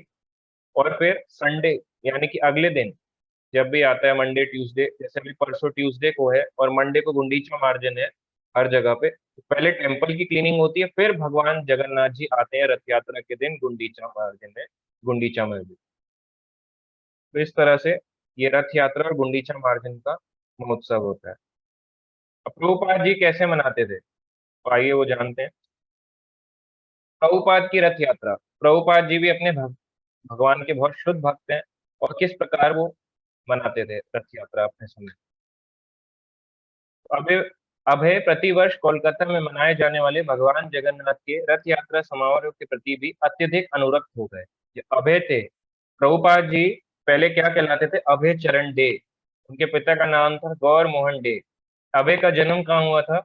यानी प्रभुपाद जी का कोलकाता में 1896 में, 1896 में। तो उस समय कोलकाता में जब अभय चरण थे, जो छोटे थे प्रभुपाद, उनका नाम अभय चरण था, तो वहां पे पास ही में एक राधा गोविंद का मंदिर था, वहां पे रथ यात्रा मनाई जाती थी। वहां पे जगन्नाथ यानी कृष्ण, बलदेव और सुभद्रा के विग्रहों को 3 पृथक पृथक रथों पर रखा जाता, अलग अलग रथों पे रहते। ये रथ राधा गोविंद के मंदिर से चलकर थोड़ी देर स्थित हैरिसन रोड तक जाते और फिर लौट आते थे। तो हैरिसन रोड तक जाते, फिर वापस आते थे, इस तरह से। इस दिन मंदिर के व्यवस्थापक प्रचुर मात्रा में भगवान जगन्नाथ का प्रसाद जनता में बांटा करते थे। जगन्नाथ जी का प्रसाद, सभी लोग जय जगन्नाथ करते थे, सबको प्रसाद मिला करता। रथ यात्रा सारे भारत के शहरों में निकाली जाती थी, लेकिन मूल रथ यात्रा कोलकाता से 300 मील दक्षिण में स्थित जगन्नाथपुरी में निकाली जाती थी। तो हमेशा से ही बताया जा रहा है कि वो जगन्नाथपुरी में ही निकाली जाती है। तो ये जो हमने लिया है टॉपिक, ये हमने लिया है, एक पुस्तक है, इसकी हम हर वीकडे में भी क्लास करते हैं, मंडे टू फ्राइडे में एक क्लास, रात के 9 से 10 बजे। शीला प्रभुपाद भारत के आध्यात्मिक राजदूत, messenger of God, Shila Prabhupada the messenger of God, उनके ऊपर हम ये लाइफ हिस्ट्री के बारे में कथा करते हैं। तो ये इस्कॉन में मिलती बुक है, ये वहीं से इसका रेफरेंस लिया। तो कोलकाता से 300 मील दूरी पे जगन्नाथपुरी है, वहां पे मेनली रथ यात्रा निकाली जाती है। पुरी में कई शताब्दियों से 45 फुट ऊंचे लकड़ी के 3 रथों को 2 मील के जुलूस मार्ग पर भगवान कृष्ण की नित्य लीलाओं में से एक की स्मृति में भीड़ खींचती आई है। तो यहाँ 2 मील लिखा है, और जो मैंने बताया वो 3.5 किलोमीटर है, तो 2 मील अप्रोक्सीमेट 3.5 किलोमीटर। तो 3.5 किलोमीटर है गुंडीचा मंदिर से, तो श्री मंदिर से गुंडीचा मंदिर का रास्ता, इतनी दूर तक जाती है। अभय ने सुन रखा था कि 400 वर्ष पूर्व किस तरह भगवान चैतन्य ने स्वयं पुरी के रथ यात्रा के अवसर पर नृत्य किया था, और इस तरह से रथ यात्रा और भाव विभोर होकर हरे कृष्ण का नेतृत्व किया था। वो जानते थे, उनने सुन रखा था प्रभुपाद जी। अभय कभी कभी रेलवे रथ समायणी देखा करते या पूरी तक किराया पूछा करते, और यह सोचते कि किस तरह रुपया इकट्ठा करके पूरी जाए। तो अभय सोचते थे कैसे मैं अपनी लाइफ में जगन्नाथपुरी को जा सकूं। एक बार अपनी प्रभुपाद जी के जो साथ के भक्त थे, है ना, मतलब उनके साथ के भक्त नहीं बोलेंगे, उनके वो थे साथ में, फ्रेंड्स थे। तो उनने जब कॉलेज पास आउट किया तो एक ने बोला दार्जिलिंग चलते हैं। आप भी अगर आप कॉलेज पास आउट हो जाओगे तो क्या बोलोगे? दार्जिलिंग चलते हैं, रिटायरमेंट हो गई, शिमला चलते हैं, ऊटी चलते हैं। दिल्ली में तो बहुत गर्मी होती है, कौन जाएगा इधर उधर, वहां चलते हैं। मगर प्रभुपाद जी ने बोला कि मुझे जगन्नाथपुरी जाना है। तो इस तरह से प्रभुपाद जी का बहुत प्रेम था हमेशा से ही जगन्नाथ के प्रति। अब वे चाहते थे कि उनके पास निजी रथ हो, बचपन से ही चाहते थे कि वो अपना रथ, एक अपनी भी रथ यात्रा निकालें जिससे वे अपनी रथ यात्रा संपन्न करें। अतएव उन्होंने अपने पिता से सहायता मांगी। गौर मोहन डे ने उनके लिए एक पुराना 3 फीट ऊंचा रथ खरीद लिया। पिता तथा पुत्र दोनों ने मिलकर आधार स्तंभ बनाए और ऊपर एक छतरी लगाई जो पूरी के बृहत रथों के अधिक अनुरूप हो सके। अभय ने इनकी सहायता के लिए अपने साथियों को, विशेष रूप से अपनी बहन भवतारिणी को साथ में लगा लिया और स्वयं उनके स्वाभाविक नेता बन गए। उनके अनुनय विनय को मानकर पड़ोस की प्रमुदित माताएं विशेष व्यंजन बनाने के लिए तैयार हो गई, जिससे अब इस रथ यात्रा उत्सव के अवसर पर प्रसाद वितरित कर सकें। तो इस तरह से प्रसाद वितरण करते थे, डिस्ट्रीब्यूशन। तो उन अपने जितने भी थे, अपने साथ के मित्र होते थे, उनके सिस्टर ब्रदर सिस्टर होते थे, उन सबको सेवाओं में लगाया। पूरी के उत्सव की भांति भांति अभय की रथ यात्रा लगातार 8 दिनों तक चलती। 8 दिनों तक ये रथ यात्रा चलाते थे प्रभुपाद जी, बचपन की बात हो रही है। सोचो हम एक दिन भी नहीं मना पा रहे रथ यात्रा, वो पूरे 8 दिन तक चलाते थे। और रिटर्न ऑफ रथ यात्रा भी होती है पूरे 9 दिन। उनके परिवार के सारे लोग एकत्र हुए और पड़ोस के बच्चों ने शोभा यात्रा में कीर्तन करते, मृदंग तथा करताल बजाते हुए रथ खींचा। तो जिस तरीके से आज से 100 साल पहले प्रभुपाद जी आए, अप्रोक्स, उससे 400 साल पहले महाप्रभु आए, यानी हमारे से 500 साल पहले, प्रभुपाद जी से 400 साल पहले महाप्रभु आए। तो उनको जिस तरह से वो देखते थे कि महाप्रभु जगन्नाथ जी की रथ यात्रा बनाते थे, वैसे ही मैं भी बनाऊंगा। तो बचपन से उनके ख्याल आता था कि मैं भी जगन्नाथ जी की रथ यात्रा को मनाया करूँ। और बड़े में भी वो जगन्नाथ जी पूरी घूमने गए जब उनकी डिग्री पूरी हो गई। तो इस तरह से प्रभुपाद जी का देखा जाए तो जगन्नाथ जी से बहुत प्रेम था, और वो पूरे 8 दिन मनाते थे। फर्स्ट डे हो गया, जगन्नाथ जी गए गुंडीचा मंदिर, ऐसे ही वो कोलकाता में निकालते थे अपना 3 फुट रथ को, निकालते थे। कितना होता है, छोटा सा होता है बच्चे का 3 फुट का रथ, ऐसे ही वो 9 डेज तक पूरी रथ यात्रा चला। हम तो कहते हैं एक दिन भी टाइम नहीं है।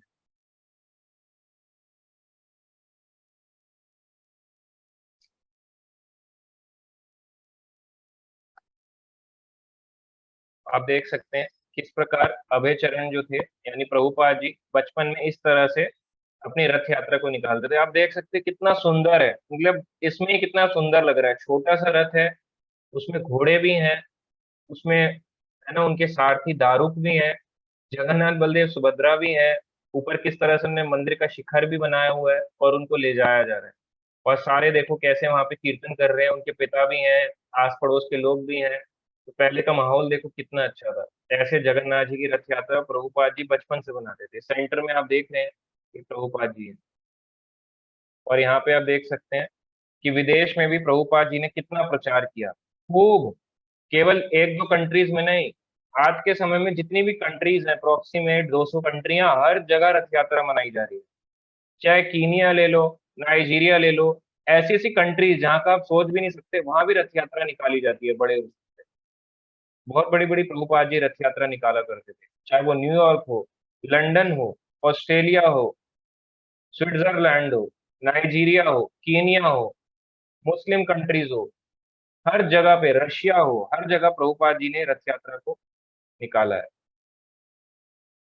तो इस तरह से प्रभुपाद जी ने अपने जीवन काल में इस रथ यात्रा को मनाया। एक बार प्रभुपाद जी अपने शिष्यों को लेके जगन्नाथपुरी को पहुंचते हैं।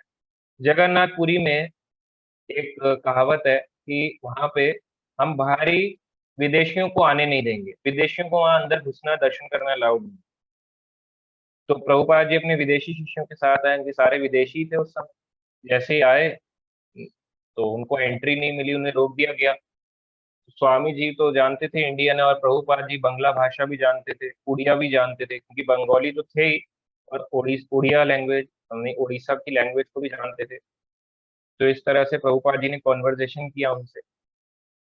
कह रहे आप तो यहीं के हैं, परंतु आपके जो अनुयायी हैं, फॉलोअर्स हैं, ये बाहर के हैं, इनको अलाउड नहीं है। प्रभुपाद जी कहते हैं, ये देखिए, ये तो ब्राह्मण है, सारे सारे नियमों का पालन करते हैं, कैसी वेशभूषा में आए हैं, मतलब इतने सुंदर दिखते थे, तिलक लगाए हुए, गोरे, चार नियमों का पालन करते हुए, पूरे बाल का हेड शेव, मेरे भी बाल हैं, मतलब मैं भी इतना पापी व्यक्ति हूँ, मगर वो हेड शेव करके जाते थे।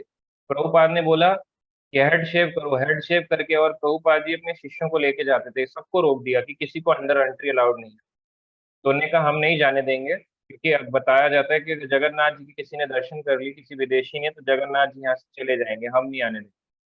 तो प्रभुपाद जी ने कहा, जगन्नाथ जी हैं वो जगत के नाथ, केवल उड़िया नाथ नहीं है कि उड़ीसा के नाथ हुए या पूरी नाथ हुए, ये जगत के नाथ है। अगर आप जगन्नाथ जी का मुझे, मेरे शिष्यों को दर्शन नहीं करने दोगे तो मैं भी नहीं जाऊंगा।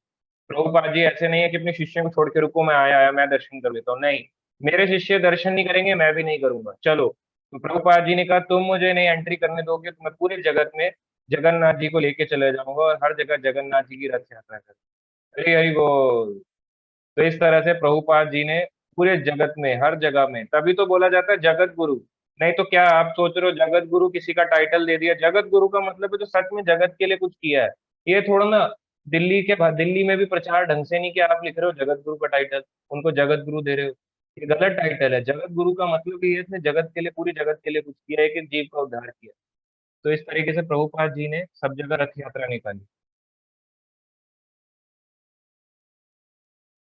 तो अब आगे हम इसमें बढ़ेंगे। क्या करें इस दिन, हम अपने घरों में क्या कर सकते हैं? अब हम अपने लिए पूछ रहे हैं कि अब हम कैसे इसको सेलिब्रेट कर सकते हैं। अभी तक हमने जो जाना, मंदिर या घर की वेदी की अच्छे से सफाई करें। आप मंदिर जाएं इस्कॉन, या अपने घर की मंदिर की सफाई करें। कई भक्त होते हैं जो हमारे से कनेक्टेड हैं ऑनलाइन, तो उनके घर के पास इस्कॉन टेम्पल भी नहीं है, कोई जगन्नाथ टेम्पल नहीं है। वो क्या करें? किसी मंदिर में जाएं तो वहां सफाई नहीं करने देंगे। नॉर्मल मंदिर तो हैं कृष्ण के या राम के, जैसे नॉर्मल होते हैं, अलग अलग अन्य देवी देवता भी हैं, तो वहां जाएं, हाथ प्रणाम कराएं भगवान को।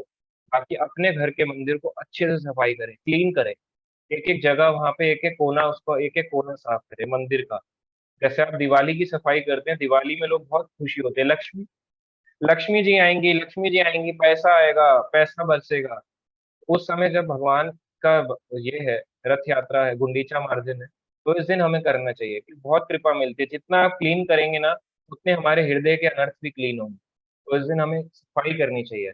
और अगर यदि हमारे पास कौन टेम्पल है पास में, तो हमें सेवा करनी चाहिए। जैसे कल मैंने बोला, आप भक्त सेवा के लिए आइए मंडे को। कई भक्तों ने बोला हमारा ऑफिस है, बिजी है, और अगर आपके पास समय है तो जरूर आइए, इस चांस को छोड़िए मत।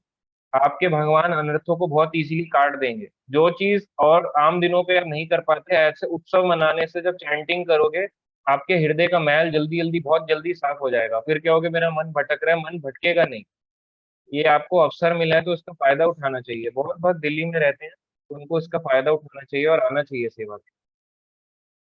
और यदि आप नहीं आ सकते तो जैसे मैंने बताया, अपने पास के जगन्नाथ टेम्पल में जाके सेवा कर सकते हैं, वो भी नहीं है तो अपने घर में से सफाई करें, और फिर उनके लिए इस तरह से एक क्लीन ऑल्टर, क्लीन उनके लिए वेदी बनाएं।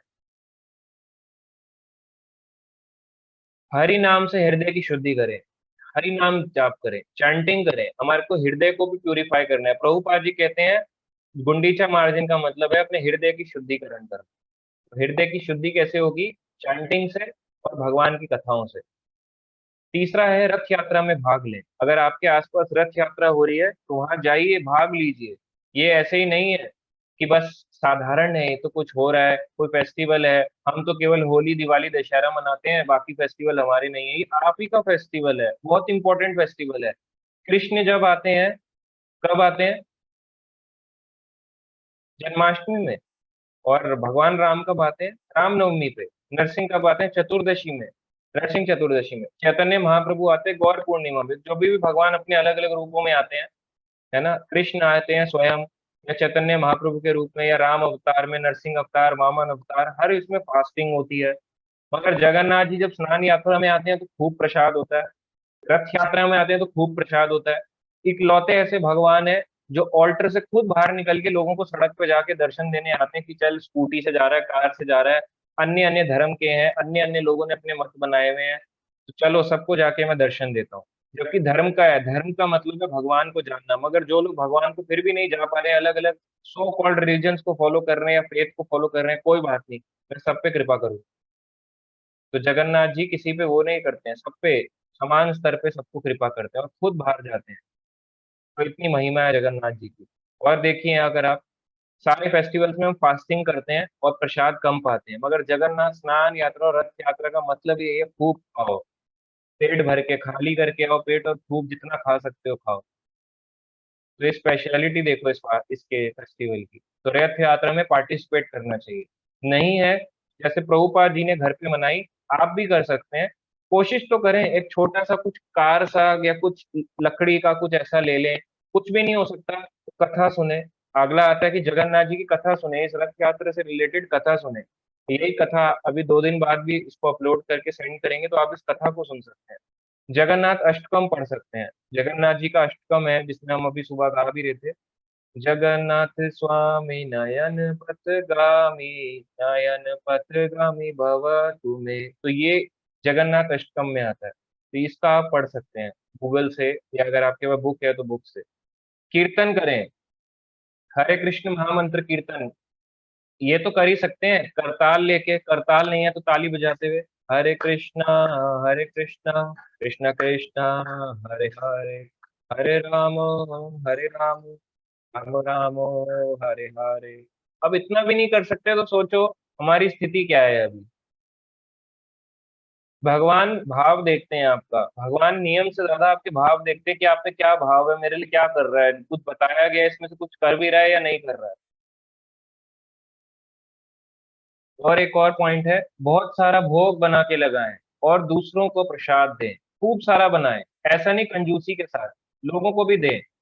जैसे प्रभुपाद जी करते थे, हमें भी करना चाहिए। हम उनके फॉलोअर हैं तो भोग बनाना चाहिए और दूसरों को प्रसाद देना चाहिए। बोलो आज रथ यात्रा है, कहेंगे अच्छा होली दिवाली तो नहीं है आज, बोलो रथ यात्रा है, रथ यात्रा में खूब खाया जाता है।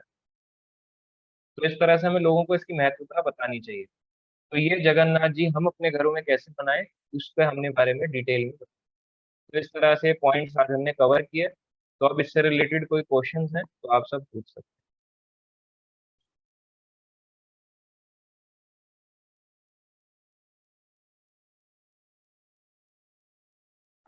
हाँ, यश प्रभु जी।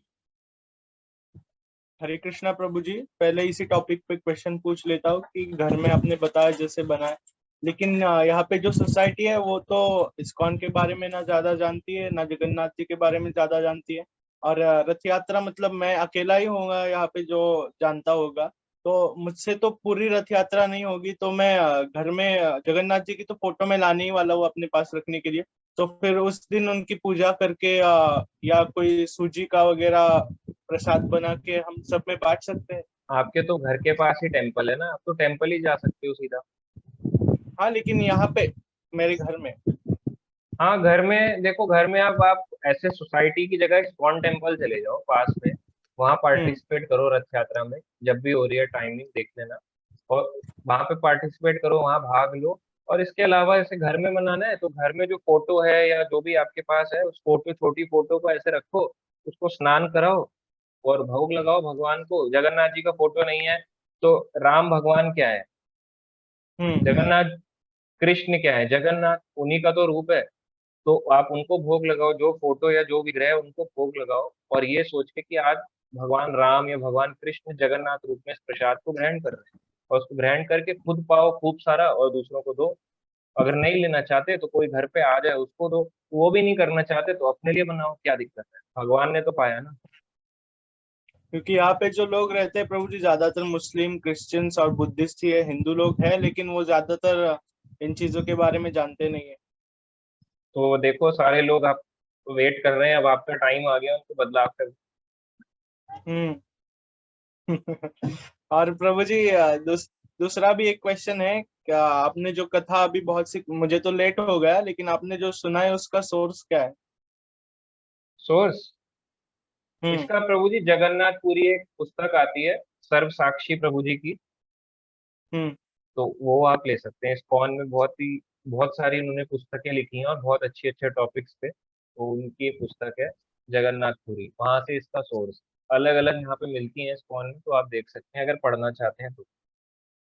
और अभी मैंने पूछा प्रभु जी प्रसाद बांटना, तो क्या ये भक्ति का शो ऑफ नहीं होगा कि हम लोगों को बुलाए घर में? नहीं, ये क्या बात हुई, जब क्रिश्चियन वो बांट सकते हैं, शराब बांट सकते हैं, वो जीसस कोई हम्म शराब पी रहे हैं। और फिर हाँ देखो, आप मुस्लिम बांट रहे हैं मटन हांडी, ये हांडी खीर बांट रहे हैं, तो आपको क्या दिक्कत है, बांट लो। अगर कोई नहीं करना चाहता है, आपकी क्षमता नहीं है, तो अपने लिए तो आज जो भगवान के आना लिए तो चाहते करो। हैं तो वो आ सकते हैं। हाँ ठीक है, आप बोल देना, आप कुछ दे देना उनको बना के, अगर वो देना लेना चाहता है, अगर आपको लगता है थोड़ी बहुत ही श्रद्धावान लोग हैं, उनको थोड़ा सा बना के दे दो। कितना देना है, बहुत थोड़ा ना देना है भर भर के, अब आप देखना जितना आप कर सकते हो। चाहे आप उनको छोटा सा, मतलब घर में एक लड्डू बना के दे दो, 2 लड्डू दे दो, बोला आज हम्म, फेस्टिवल था रथ यात्रा का तो आपके लिए लड्डू हैं, तो बस। अच्छा। अगर कर सकते हो ठीक है, नहीं कर सकते तो कोई बात नहीं, मंदिर जाओ, वहां दर्शन करो, पार्टिसिपेट करो, और घर पे भोग लगा के भगवान का भोग पाओ। और प्रभु जी नरसिंह भगवान का फोटो भी मैं लगा सकता हूँ क्या अपने बेडरूम में, हाँ छोटा सा लगाना भी स्टडी टेबल? चाहिए। हमारी परंपरा का फोटो, पूरी गुरु परंपरा, प्रभुपाद और उनके गुरु 5 जो होते हैं, फिर वृंदावन के हम्म 6 गोस्वामी, 6 गोस्वामी, पंचतत्व हो गया, और भगवान नरसिंह, इनका फोटो होना ही चाहिए मंदिर में, मेन ऑल्टर में। नहीं रख सकते तो फिलहाल के लिए, अगर लगता है घर में दिक्कत है, एक्सेप्टेबल नहीं है, तो कम से कम भगवान नरसिंह का और प्रभुपाद का तो लगा ही दो। हम्म और प्रभु जी जब भी पूजा होती है घर में, माता जी तो मतलब उनसे वो तो करती है रेगुलर, लेकिन अगर उनमें कोई प्रॉब्लम आती है तो उस दिन खंड हो जाता है, भंग हो जाता है, तो तब मैं क्या करता हूँ, सिर्फ कृष्ण की मूर्ति का ही अभिषेक करता हूँ, बाकी देवताओं का नहीं हो पाता, क्योंकि उसमें 2.5 घंटा लगता है। मंदिर भी बहुत बड़ा है और नहीं देवी नहीं, देवताओं की तो जब मूर्ति। भी कोई फेस्टिवल हो, आप केवल कृष्ण का ही करोगे, सबका कहाँ से करोगे एक एक करके, उनको बस नॉर्मली रखे रहने दो, उनको नहला दो और रख दो साइड साइड क्लीन करके। हम्म ठीक है प्रभु जी। और ये तो भक्ति रिलेटेड हो गया, थोड़ा करियर रिलेटेड भी है कि मैंने आज सुबह जो एक मोटिवेशनल स्पीकर है यूट्यूब में आ गया उनका, तो मैं सुन रहा था, संदीप माहेश्वरी करके। तो उन्होंने बताया क्या करियर रिलेटेड, तो उससे प्रभु जी ज्यादातर मटेरियलिस्टिक भाव ही आते हैं, लेकिन कुछ सुनना ही चीजें नहीं क्लियर चाहिए। भी होती। देखो कुछ उनका चीजें क्या प्रभु। क्लियर है, मैं आपको बताऊं, मैं भी पहले हाँ उनको सुना करता था। मैं एक बार डोसा खा रहा था पार्टी में, और डोसा खाते खाते मुझे एक ख्याल आया, कुछ ख्याल नहीं आते, ये सब बनाए हुए होते हैं। जितने भी हम्म मोटिवेशनल स्पीकर होते हैं, खुद मोटिवेशन लेने के लिए खुद इधर उधर का सहारा ले रहे होते हैं, शराब सिगरेट का। हम्म मैं ये नहीं कह रहा उनको टारगेट, किसी को भी टारगेट करते हुए, वो बहुत अच्छे हैं, मैंने भी उन्हें सुना है। पर देखो, हमें भक्ति करनी है, वो आपको भक्ति थोड़ा ना सिखा रहे हैं, हमें तो भक्ति के मार्ग में आए हैं ना। हम यहाँ पे हम्म किसी को क्रिटिसाइज नहीं करने हैं, हम तो केवल ये करने हैं कि हम भक्ति करेंगे, भक्ति में आगे बढ़ेंगे। अगर हम उनको सुनेंगे और फिर हम सोचेंगे कि अपनी स्पिरिचुअल लाइफ और अपनी मटेरियल लाइफ को कैसे बैलेंस करें, तो आपको स्पिरिचुअल लाइफ आपको बैलेंस करना नहीं सिखा पाएंगे, मटेरियल को ही हम्म बैलेंस करते रह जाओगे, वो भी गड़बड़ी होगा। क्योंकि हर हम्म प्रॉब्लम का स्पिरिचुअल क्वेश्चन का स्पिरिचुअल आंसर ही होता है। अच्छा। तो प्रभु जी मैं आपसे भी टॉक करते रहूंगा उसके बारे में। हाँ ठीक है, कर सकते। ओके, थैंक ठीक यू है, प्रभु हरे जी, हरे हरे कृष्ण। कृष्ण। सुभाष चंद्र प्रभु जी। हरे कृष्णा प्रभु जी, हरे कृष्णा। हरे कृष्ण प्रभु जी। हाँ प्रभु जी, मैं कह रहा था कि इस दिन कोई उपवास रखने की जरूरत पड़ती है क्या? नहीं, यही एक लौता है, देखो कृष्ण भगवान का ऐसा रूप है कि इसमें कोई उपवास नहीं होता, केवल खाना है, जितना खा सकते हो। कोई मतलब नियमावली, कोई टाइम टेबल जो है ऐसा कोई कुछ? टाइम नहीं है इसका, बस एक ही टाइम टेबल है, भगवान के दर्शन आओ, चांस मिल जाए रस्सी खींच लो अच्छा और अच्छा। खूब प्रसाद पालो, यही इसकी कृपा है। कितना ओके, हरे आसान है। कृष्ण। ओके, हरे कृष्ण, हरे कृष्ण।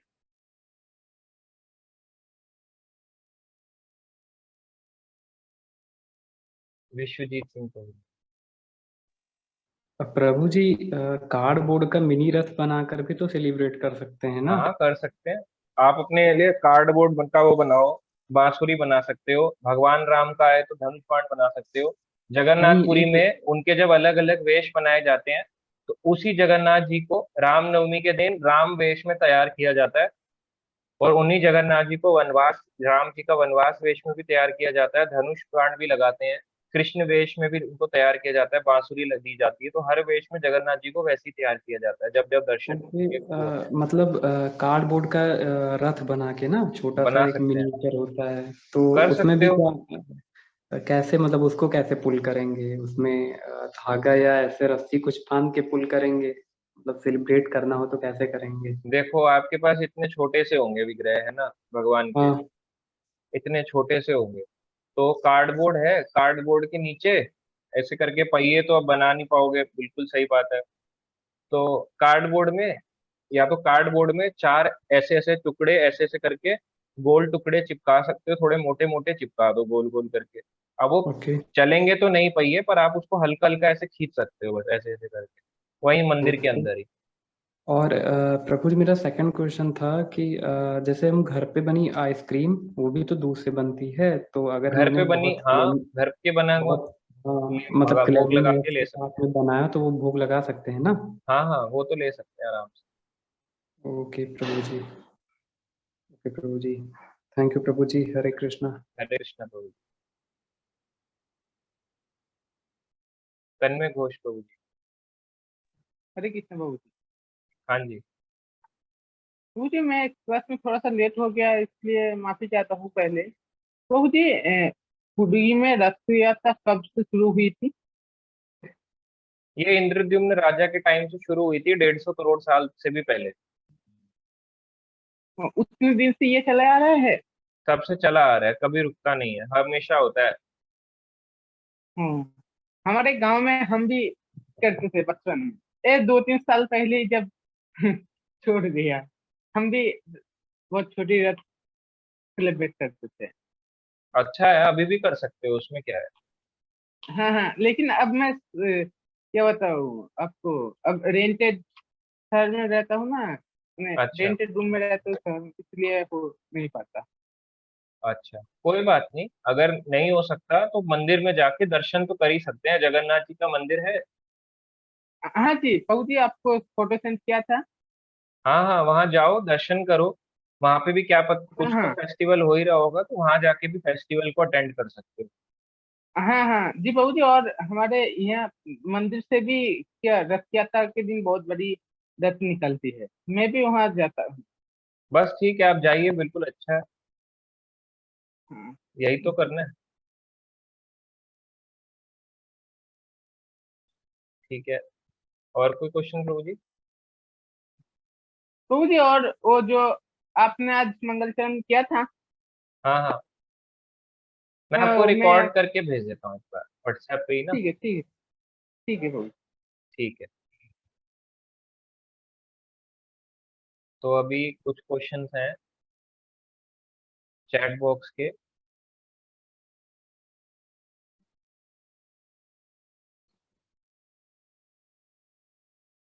निखिल प्रभु जी कह रहे हैं कि जगन्नाथ भगवान कृष्ण ही है क्या? हाँ जी।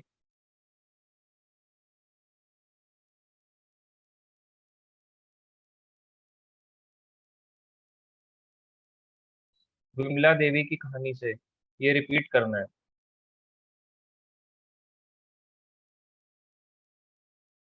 हाँ, तो इसकी सिंपल है कि नारद मुनि पहले जाते हैं। नारद मुनि नारद मुनि जाने के बाद कैलाश पे वो सबसे पहले नंदी बैल उन्हें प्रणाम करते हैं, फिर शिव जी पार्वती आते हैं तो पूछते हैं कि आप इतने आनंद में क्यों हैं। तो वो बोलते हैं कि प्राचीन काल पहले जब उद्धव जी थे और कृष्ण भगवान थे, उस समय उद्धव जी को भगवान कृष्ण का महाप्रसाद मिला था और उनको कृपा मिली थी। तो मैं एक जेलसी आती है ना कि उन्हें मिल गया मुझे नहीं मिला, तो इस तरह से अपनी स्टोरी बता रहे होते हैं शिव पार्वती को। तो जो स्टोरी बता रहे होते हैं तो अपनी स्टोरी बताते बताते नारद मुनि बताते हैं कि इस तरह से मैं महालक्ष्मी की, फिर मैंने देखा कि जब मुझे प्रसाद नहीं मिला तो मेरे को गुस्सा आया और फिर मैं वहां पे चला गया, यहाँ पे वैकुंठ लोग, क्योंकि नारद मुनि कहीं पे भी घूम सकते हैं, विचरण करते रहते हैं, ट्रैवल करते रहते हैं। तो फिर वो ट्रैवल करते करते महालक्ष्मी के पास गए, महालक्ष्मी जी से रिक्वेस्ट करा कि मुझे महाप्रसाद चाहिए सेवा करने के बाद। तो वो मना करती हैं, बाद में भगवान की आज्ञा से उनको महाप्रसाद देती हैं और फिर नारद मुनि उसको प्रसाद को पाते हैं और फिर भाव में आ जाते हैं। तो जब कैलाश में डांस कर रहे होते हैं, शिव जी कहते हैं कि तुम मेरे लिए क्यों नहीं लाया, ऐसे खाली हाथ कैसे आ गए यहाँ। तो फिर वो देखते हैं नारद मुनि के नाखून में थोड़ा सा होता है, तो उंगली को अपने मुंह में लेके डाल लेते हैं शिव जी, नारद मुनि की उंगली को पकड़ के। तो फिर शिव जी भी नृत्य करने लगते हैं और पृथ्वी हिलने लगती है और सारे नीचे के लोग हिलने लगते हैं। तो पार्वती मना करती हैं, तो जब पृथ्वी माता आती हैं तो पार्वती उन्हें कहती हैं कि पृथ्वी माता नीचे को चली गई है रसातल को, कृपया आप अपना ये बंद करें। तो इस तरह से कटु वचन बोलती हैं तो शिव जी को क्रोध आता है कि तुमने मुझे क्यों रुकवाया। तो पार्वती माफी मांगती हैं, फिर पार्वती को बताते हैं कि मैंने महाप्रसाद पाया था इसलिए मैं आनंद में था। पार्वती को फिर इस क्रोध आता है कि शिव जी ने प्रसाद पाया और मुझे नहीं बताया। इस तरीके से पूरी कथा चलती है। जब कहती है मुझे नहीं बताया तो भगवान विष्णु आते हैं गरुड़ पे बैठ के और वो कहते हैं कि कलयुग में मैं जगन्नाथ के रूप में आऊंगा, तब विमला देवी का मंदिर मेरे पास में होगा, सबसे पहले मेरा महाप्रसाद आपको ही आएगा और किसी को नहीं, जो मैं पाऊंगा आपको आएगा बैक टू बैक, और फिर वो भक्तों को डिस्ट्रीब्यूट होगा। इसलिए विमला देवी का मंदिर अंदर होता है और शिव जी ने क्योंकि आपको मेरे गलत बोला है, आपकी निंदा करी है, तो उनका मंदिर मेरे एंट्री गेट पे होगा। तो इसलिए शिव जी थोड़े से दूर होते रहते हैं जगन्नाथ जी के, और विमला देवी के रूप में पार्वती बिल्कुल साथ में रहती है। ठीक है, तो ये शॉर्ट में हो गया, शिवानंद प्रभु जी पूछा और यश प्रभु जी ने।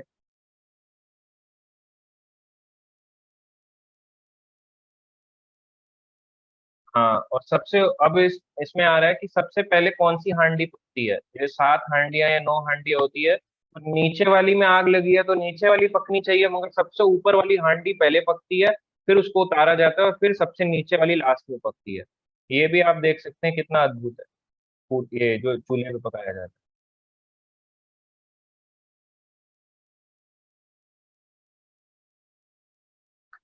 तो रथ यात्रा सेलिब्रेशन कब है, प्रभु जी पूछ रहे हैं तो अनिल सुमन प्रभु जी। ये है प्रभु जी परसों ट्यूसडे को 20 जून को, और 19 जून को गुंडीचा मार्चिंग यानी टेम्पल क्लीनिंग है। तो जो भाग आ सकते हैं वो जरूर आए, या आप अगर अपने अपने सिटीज में हैं तो अपने पास के स्कॉन टेम्पल में जाएं, वहां नहीं जा सकते तो अपने घर में इसको साफ करें टेम्पल्स को, घर के अंदर। रायो प्रभु जी पूछ रहे हैं शीला प्रभुपाद का पूरा नाम था अभय चरणानविंद भक्तिवेदांत स्वामी शीला प्रभुपाद। तो शीला प्रभुपाद ये दो शब्द का अर्थ क्या है। तो शीला तो एक टाइटल है जो ऐसे व्यक्तियों को दिया जाता है जो भगवान के भक्त होते हैं बहुत ऊंचे स्तर के, और प्रभुपाद मतलब प्रभु के चरण, जो हमेशा अपना ध्यान को प्रभु के चरणों में लगाए रखते हैं, तो इसलिए उन्हें शीला प्रभुपाद कहा गया। ठीक है, अब क्वेश्चन लेते हैं, हो गया चैट बॉक्स के। तन्मय घोष प्रभु जी का। तो मुझे और एक बात, जो चैतन्य महाप्रभु ने फर्स्ट टाइम जो रथ यात्रा वो कहाँ से निकला था। ये देखना पड़ेगा प्रभु जी, फर्स्ट टाइम उनका कहाँ से निकला था ये चेक करना पड़ेगा। जी, तो, जगन्नाथ पुरी ही होगा, बाकी बचपन में उन्होंने भी मनाया तो होगा अपने नवद्वीप में इसको। हाँ। देवेंद्र पांडे प्रभु।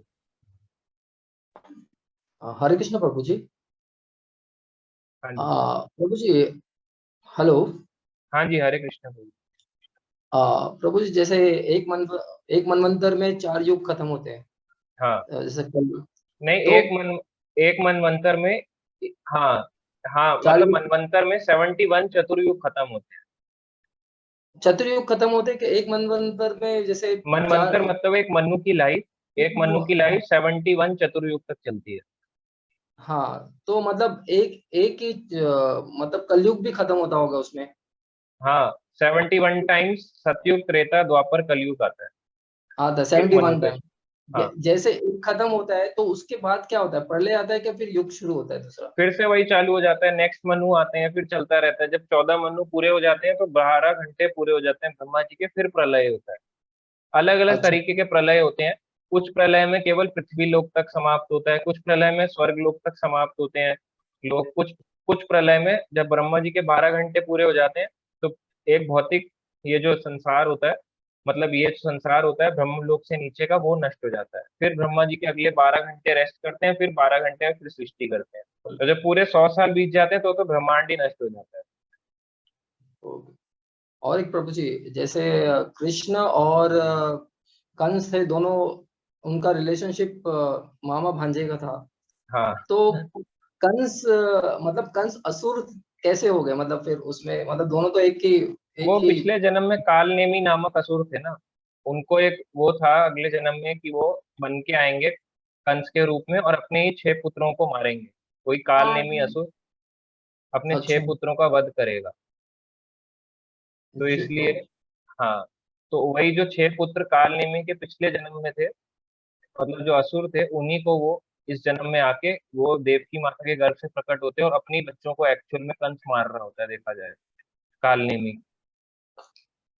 जी ओके प्रभु जी, धन्यवाद प्रभु जी। हरे कृष्ण। हरे यश माने तो।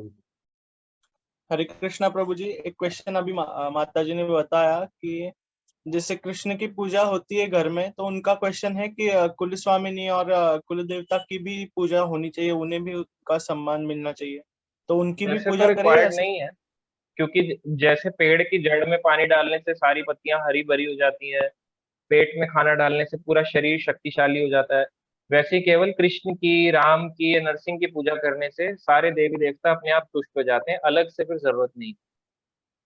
क्योंकि प्रभु जी जो कुल स्वामिनी और कुल देवता है, वो कुल देवता तो हमारे शिव जी के अवतार है, मार्तंड भैरव यहाँ पे, और हमारी कुल स्वामिनी माता रेणुका है जो भगवान परशुराम की माता है। वो भी अच्छी बात है, पर देखो भगवान के भक्ति हैं सारे के सारे, तो अगर भगवान की कोई भक्ति कर रहा है तो फिर उसे कुल देवता या किसी की भी जरूरत नहीं है, कि वो अपने आप ही संतुष्ट हो जाते हैं। दो पत्तियों में पानी डाल के क्या मिल जाएगा अगर कृष्ण को पूजा कर ली तो।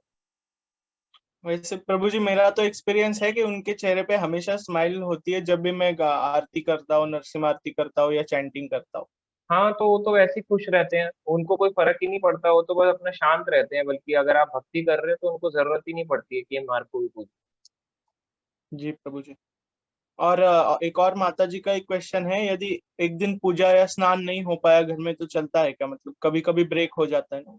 तो उस केस में आप कर लो, थोड़ा लेट कर लो, पर आप कर लो, आप तो कर सकते हो। अगर आप भी घर पे नहीं हो, कोई भी घर पे नहीं है, तो फिर कोई बात नहीं, अगर उस दिन छूट जाता है तो कम से कम कीर्तन तो कर ही सकते हैं। यदि प्रभु जी माता जी से छूट जाता है तो फिर मैं सिर्फ कृष्ण को स्नान कराता हूँ, नहीं तो बाकी आप देवताओं कर लो, को। अगरबत्ती आरती में कितनी देर लग रही है, 10 बजे कर लो, अब देखो करो, पर करो तो सही, जब भी क्या उठ होता रहे है हो। प्रभु जी, घर में सभी देवताओं को फिर स्नान कराती है माता जी पहले, तो नहीं, सभी को रोज मुझे तो मत होता नहीं। कराओ, हफ्ते में एक बार भी चलेगा। हम्म।